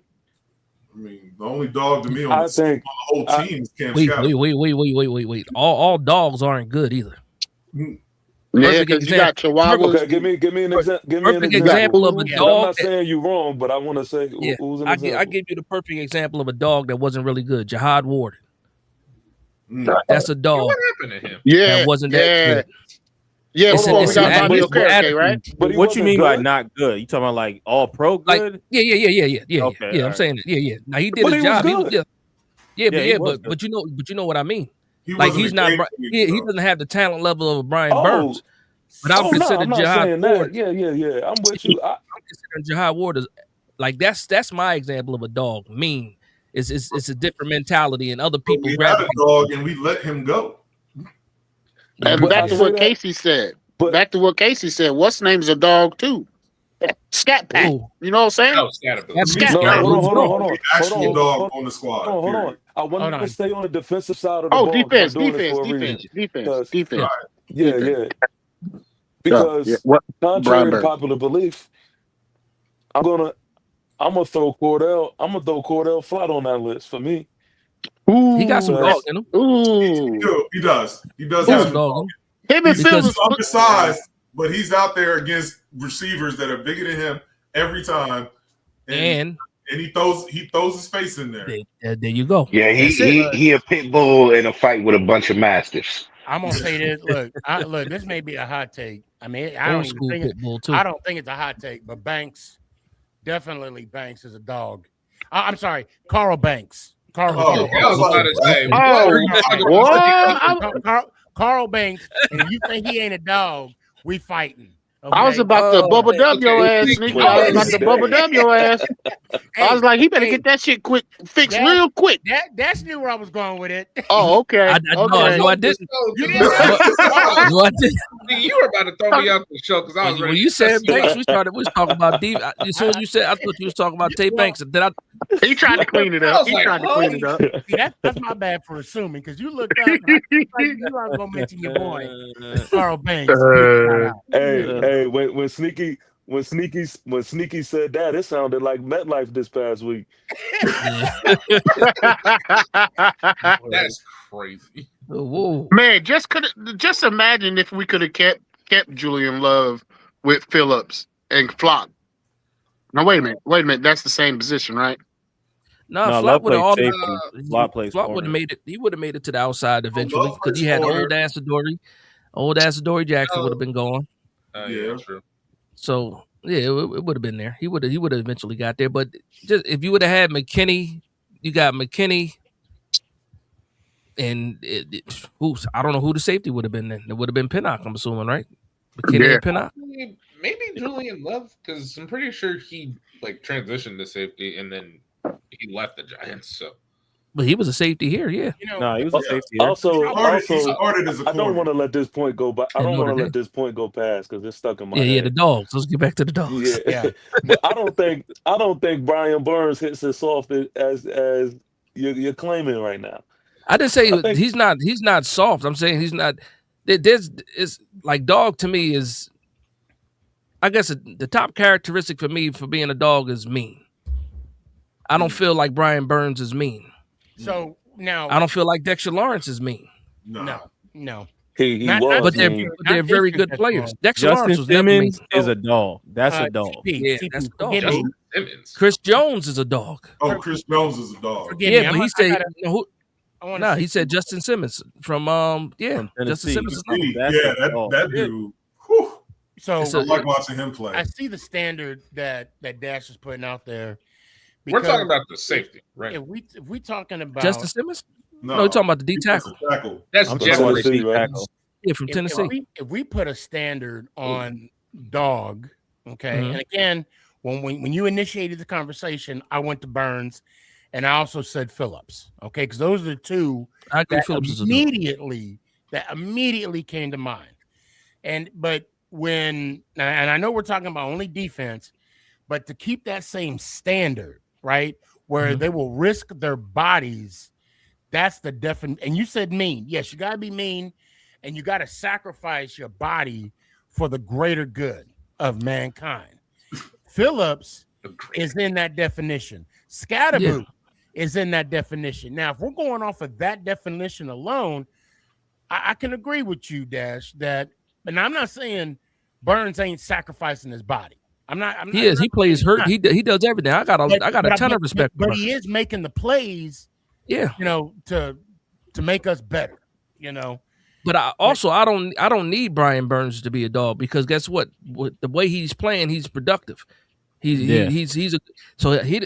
don't need him but there's certain areas of this defense where you need some dogs, and we just don't got them. Linebacker. I'm following what linebacker. linebacker. Used to be a dog. I don't know what happened. Well, listen, I asked that because I wanted to. When he first got to the Giants, that dude was everywhere. That was Wink. Hold on, go played ahead. different. Go ahead, TP. Hold on. Let TP go ahead.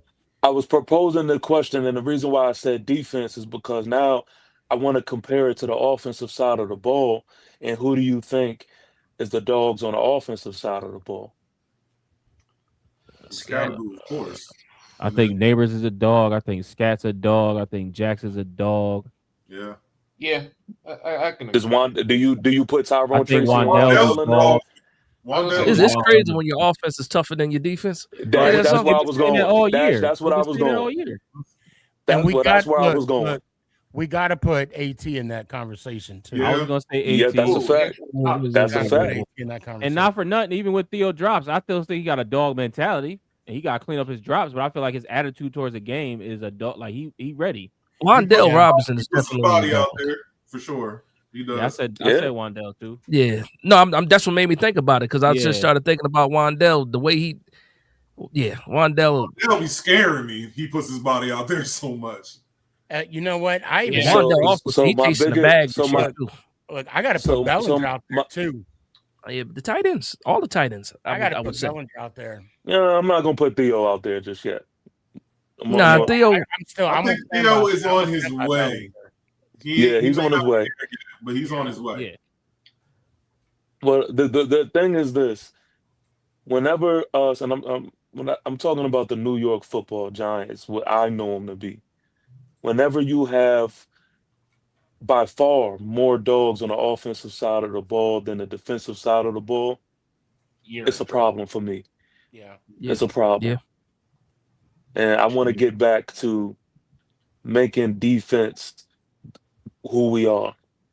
I want to get back to doing just like we did on the offensive side of the ball. I mean, I asked y'all offense, everybody's thinking of all these names. It should be that on the defensive side. Yeah. Yeah. That's a great point. We only agreed to one name on defense. We barely agreed. I'm talking about Phillips. Yeah, Phillips. I brought up two, but then I'm like, damn, if you put it like that, yeah, maybe Burns. I mean, Burns makes plays. I mean, that's just it. Yeah, he makes plays. He's a playmaker for sure. He's a playmaker on defense. Absolutely. No, but I mean, Abdul Carter was supposed to be part of that. But again, when you have no leadership in your coaching and then no leadership on the field, like where are your rookies getting their marching orders from? But Casey, look, he was on time last week. And he had the best game of he was on time. You see this IG? 1 week out of 15. He showed up for all the meetings on time. Listen, 1 week. Do y'all remember? He'd been on the team for 4 months. Come on. Do y'all remember when that clip was kind of? It wasn't really surfacing, but it kind of popped up when I want to say it was in the off season, and Abdul stepped up to the podium, and Burns steps up, and he's like, "Yo, out the way." Yeah. Remember that? Do Yeah. y'all recall that? Yeah. I was remember in that. That Actually, I don't remember that. That was It was like one of the first training pressers. camp. Training camp. That's when that was. Yep. yeah. Oh, He That wanted to go first. Yeah. that was the only sign of veteranship that I've seen from this team. That's crazy. Like I that is I crazy. don't know another example of that right there. That No, was the only so, sign I've ever so seen. to Not your even point, from Dex. TP, Like to your point, TP, I remember a few weeks back, Miami, Tua, matter of fact, called an all players meeting. And then all of a sudden, Miami was like the hottest team in the league for a couple weeks. Won 4 straight. They won 4 straight. mm. And then they got their butts whipped last night. I get it, but what I'm saying is, It was 2 degrees in Pittsburgh. when's the last time you heard the Giants call something like that? They did. Russell They Wilson. did call the play. They did. They when they told, they did. It might have been Wasn't that after right before the Chargers game? It was one of those games, and then they told Bowen that they want to be more aggressive. They want to be a more aggressive, more attacking defense, and it lasted for 1 week. We beat the Chargers. And then obviously we thought we was going to roll into, and roll and into do New some Orleans and beat the Saints. turn. But the offense was the cause of that loss anyway. Yeah. And then they got lost. But they tried to do it. It's just like you can't get enough people buying in. Also, I think winning helps too, because when you're losing and you're listening to the same people and you're still losing, it falls on deaf ears. But I think they can address a certain, like, it's just they need at least one person to bring in on the defensive side that can actually lead and hold people accountable. And I don't know who that person is. And the sad thing is, it should be Dexter Lawrence, but it's not. Well, did it have to be? It's funny.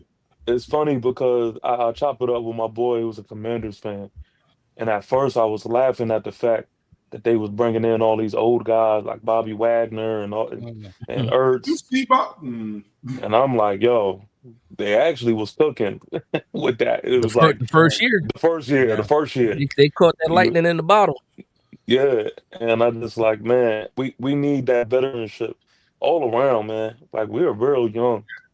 If you put Bobby Wagner and Von Miller on our defense, I think you would see an entirely different defense. Oh yeah, they would definitely. Speaking of that, Luminar is the last 3 weeks or 2.5 weeks. All this contract talk. How you come out and get your ass mollywopped by a 15-year vet, Von Miller? Yeah, I don't know.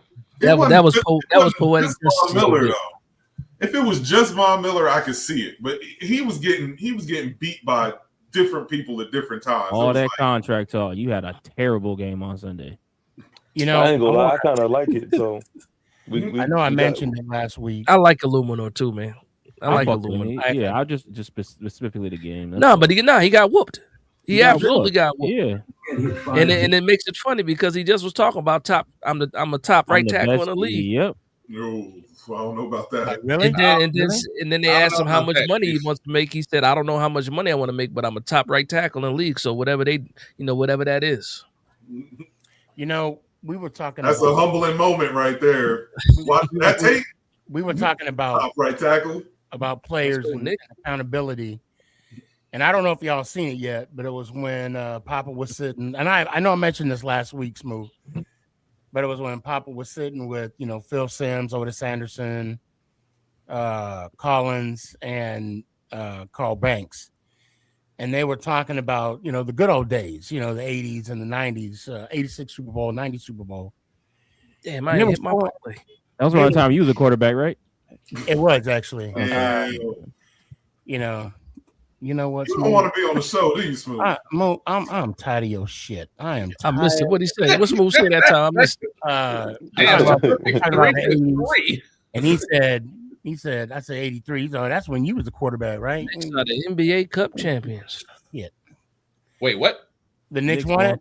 There's 14 seconds left, and they were up 9 points. That's right why now. Smooth all happy talking mess right now. Nah, I'm not a Knicks fan, man. Oh, you're not? Nah. Who's your basketball team then? I'm a Steph and the Warriors guy. Okay. Oh, no, the Knicks. Is Wemby playing? Is Wemby playing, Dash? Yeah, he did. I need him to score 2 points. He only got 18. Oh, My you got him. parlay You got him on draft. What do you got? Draft. FanDuel. Oh, FanDuel. On Okay. I need them. I need them. 20. Woo! I do miss the the 80s and the 90s type Giants. That was unnecessary because they built the foundation.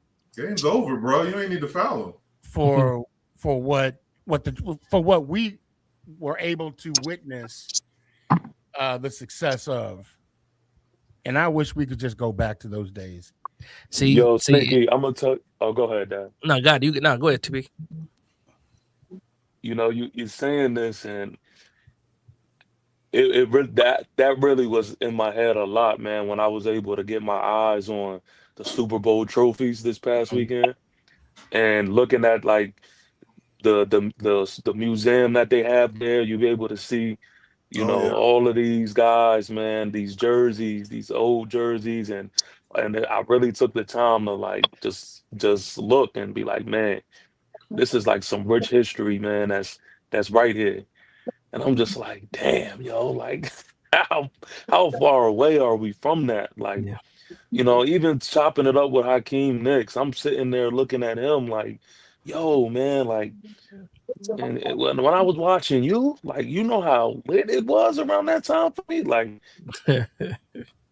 you think about those moments, man, and just the fact that we are here, it's like, damn, it's disheartening. It's bad. It's disheartening. Yep. Yeah. And it's cool because, and I'm gonna give you guys your flowers too, because all of us here, we're dedicated fans.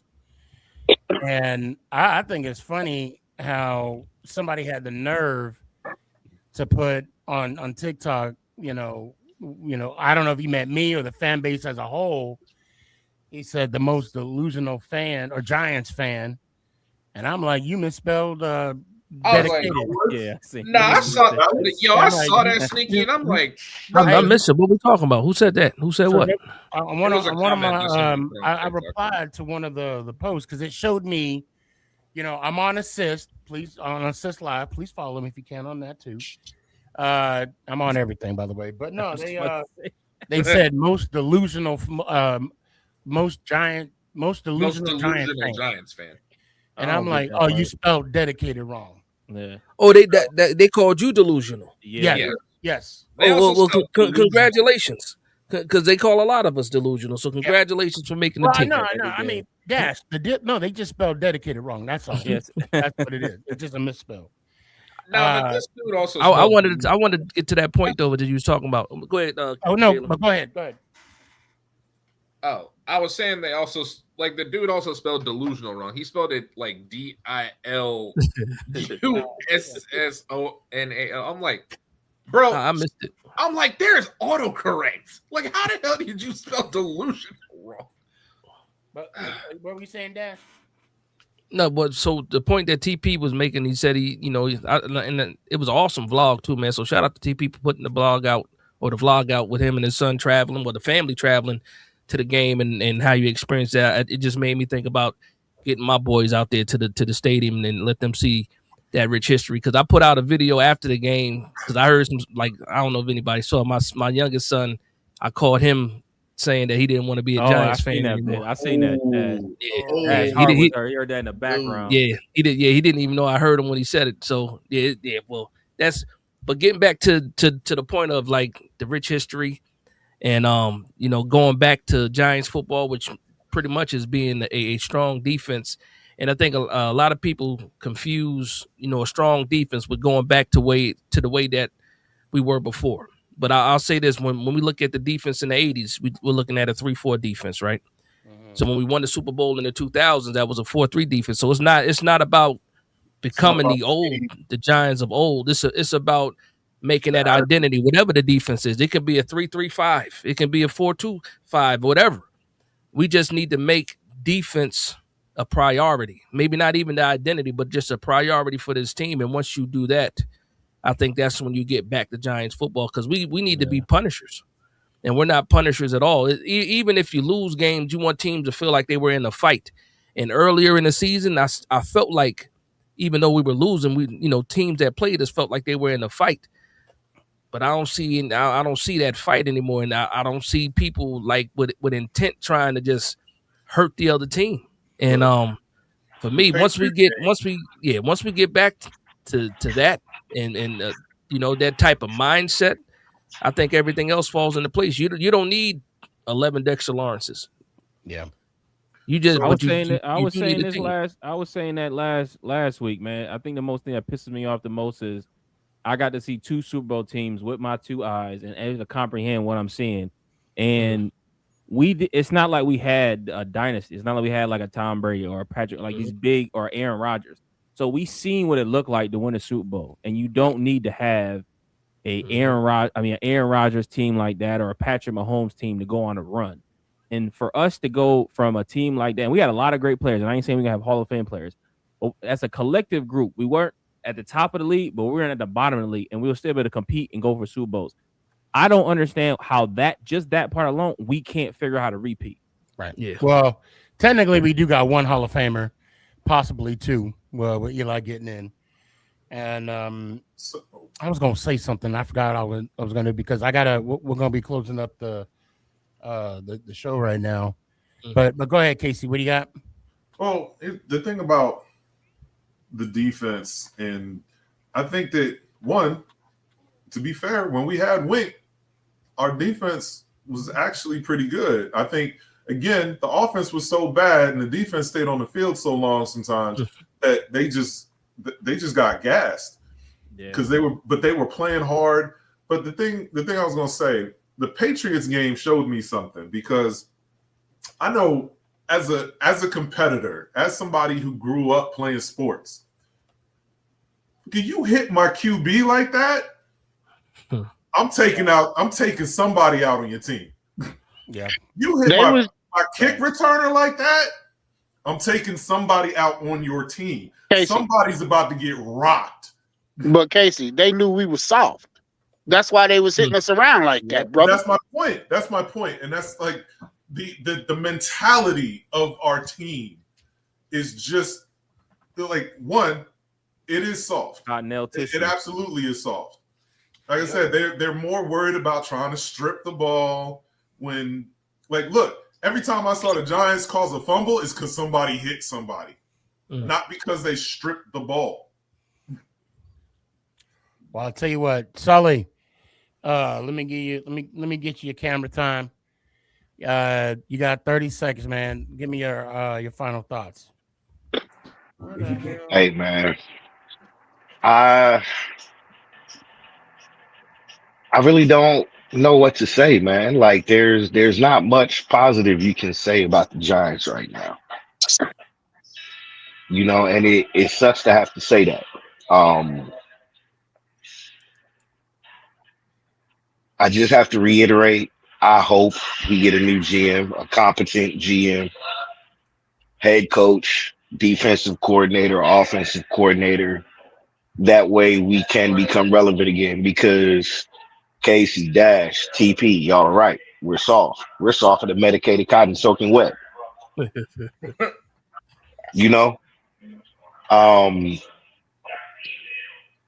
We have to get back to that big blue wrecking crew mentality where, like LT said, play like a pack of crazed dogs.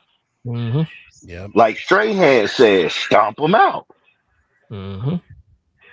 You know what I'm saying? Like, we got to stop being the pushover, and it starts at the top. We know, and when I say the top, I mean the tippy top. But we know the team's not. The Mars aren't going to sell the team. Yeah, no. Their style of doing things is not conducive right now to producing a competitive football team. Yeah. Because I feel like they're not willing enough to do everything that it takes to step into the present, into the future, and to be consistently competitive. But I still love my Giants. Big Blue forever. Let's go Giants. Ow! Appreciate you, fam. Shout out to Sully. Daryl, what you got, man?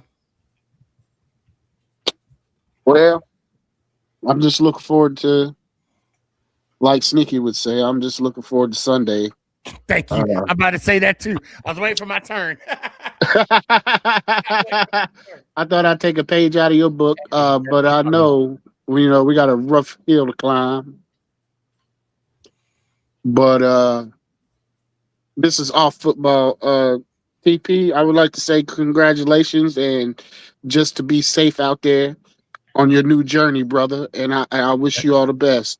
For the rest of you guys on the panel, let's go Giants. Ow! Appreciate you, fam. All right, Daryl. Jalen, you got 30 seconds. What you got? All right. Well, I mean, piggybacking off of what Daryl said, we do have a rough hill to climb, but it's gonna be so worth it when we get over it. It's like I've had people ask me, like, man, it's like, why do you still support the Giants? I'm like, I know we've been bad for a while, but it's gonna be real good when we lift up our 5th Lombardi, and I get to rub it in your face that your team is at the bottom. Pretty usual. Oh yeah. Mm-hmm. That's all I got. All right, man. Let me hear one time. All right. Love y'all, boys. Let's go Giants. Ow! Appreciate you, fam. All right, Jalen. All right. Like father, like son. What you got, Casey? Look, I used to try and defend Joe Shane. Not anymore. I think the Giants, in all actuality, just have to clean house. All of these coaches gone. GM, assistant GM, all of them gone. In terms of the Maras, I think that at some point they're going to get tired of losing, and they're going to have to. They know that they're going to have to change stuff up. Hopefully that's soon.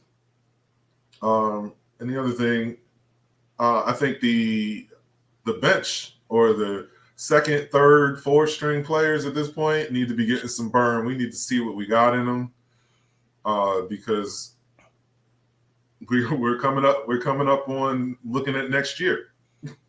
So let's see what we got in them. We know what we got in all these starters. Let's see some of these guys. Let's see some of these. Bring up some of these practice squad guys too. Like I don't understand why Turbo Miller spent the whole season on the practice squad. I thought he should have been called up a long time ago. But let's go Giants. Oh, appreciate you, fam. All right, for the first time in Make It Count Sneaky G-Man history, we gonna solve this 1v1 Rochambeau. Let's see what y'all got. Rock, paper, scissors. Rock, paper, scissors. Y'all don't know what Rochambeau is? Hell no. What is that the 83 version of rock, paper, scissors? Oh my God. Okay. Let's go Giants. Ow! Yeah. You hold on. You have a good night. I'm tired of your shit. You are fired. At least you got the outro done. At least you got the outro out. Yeah. All right, I ain't mean. Go ahead, get your minute. Go ahead. You got disqualified from Rochambeau. 1983. I got you 1983. I hope to see a win, but at this point, we might as well just take the number 1 pick and move on. And it's time to clean house, man. I'll be happy next year when I get to throw a little bit more shit talking everybody else's way instead of being in the dumps. I'm waiting. I can't wait for that, and it's that day is coming soon. I can't. Oh, and before you go, and I messed up. I should. Are you gonna help me with the Nugget Boss sponsor? I got you. Yeah, let me get my paper. Hold on. Well, what we need to do, and I'm gonna say this now in May, we need to sit down. Like we need to have a committee and pick one home game that we all gonna go to. I'm down. Just one game. And if anything, I could probably I'm gonna put myself out there. Clip this, whatever. I may be, if we can get like 10 people, maybe I'll say how many people I need to get. I may be get us like a group seating to where we get our own little section. That'd be dope. Just don't let it be in December. Yeah, I'm about to say, as long as it ain't December, we Gucci. I went to one November game and I learned the hard way. Yeah, I went to one. The last game I went to was Odell's Detroit when Matthew Stafford was still on the Detroit Lions. Yeah, hopefully there ain't gonna be no issues. Like, another shutdown, but I digress. All right, Smooth. I'm tired of your ass. You already said the outro. I'll see you Tuesday. We taking Thursday off? We taking Thursday off? Yeah, I got something going on Thursday. All I got right. something going on Thursday. So if you win any money gambling, just slip me $1. I'm good. Just $1. Hey, are you following me on my other page? Just slip me $1. I don't want to give up too much information. All right. Hey, show me that you follow my other page, and I got. I'll Venmo. Give me just $1. That's all I asked for. Okay, I'll Venmo you. $1 in a dream. Appreciate you, fellas. Let's go Giants. He pissed me off. He's still all right with me. I'm tripping. Nah, Smooth, cool. Yeah, he's cool as shit, man. Everybody, man. I got no complaints. I mean, like I said, we are some dedicated fans. We still talk about our Giants. We still love our Giants. Still showing up, and that's I can't now. Hopefully, the players could do the same. Coaches could do the same. But hey, at least we still here. But go ahead, Dash. What you got? All right, first off, respect the host, Sneaky. Shout out to you. Shout out to your platform. Shout out to your channel and what you do week to week. First off, I do want to talk to the Giants decision makers. So the Mara family, you have an opportunity to do the right thing, and we all know what the right thing is, and that is cleaning house. Also, I would implore you guys to hire an independent firm to come in here and pick the next GM, and then allow that GM to pick their head coach, and those two people together, whoever they may be, decide where they want this New York Giants team to go, what they want it to look like, and what kind of product they want to put out there on the field. Give them free reign, even if it means we got to say goodbye to some of the players that we love. But whatever we've been doing, the Giants way, a.k.a. the Mara way, has not been working, so we got to burn it down. The Vikings this week, we'll see what happens. Not confident because I don't like the way this team is playing and reacting, and just the feeling is gone. But at the end of the day, I will always root for my New York Giants to win a game. F them picks. Let's go Giants. Ow! Appreciate you, fam. That's a fact, man. Shout out to you, Sneak. Have a good one. So thanks for your time, brother. Shout out to you as well. Appreciate you. Oh man. Shout out to the panel. Even you, Smooth. Look, we all joke. Deep down, we all family here. Okay. Shout out to Danny. I see the Knicks did it. Shout out to Ant. Appreciate you watching, guys. Clinton, appreciate you watching. Crazy Kid Davis, I see you. Yeah, we in a rough patch, guys. There's no way to sugarcoat it. There's no way to sugarcoat it. And I'm just gonna keep it simple. I'm just gonna keep it short and simple because I want y'all to keep your hands to yourself. Okay. And when people ask me, and I want you to put a smile on someone's face, be good to people. But when people ask me, am I still a Giants fan? Look, I understand the question. Okay? I understand the question. And all I got to say is, if you ain't about that life, then you get the F out.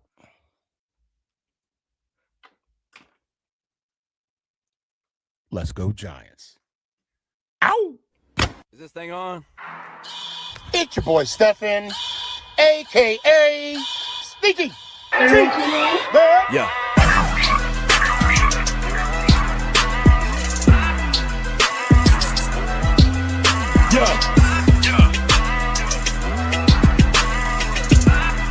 Lyrical assassin.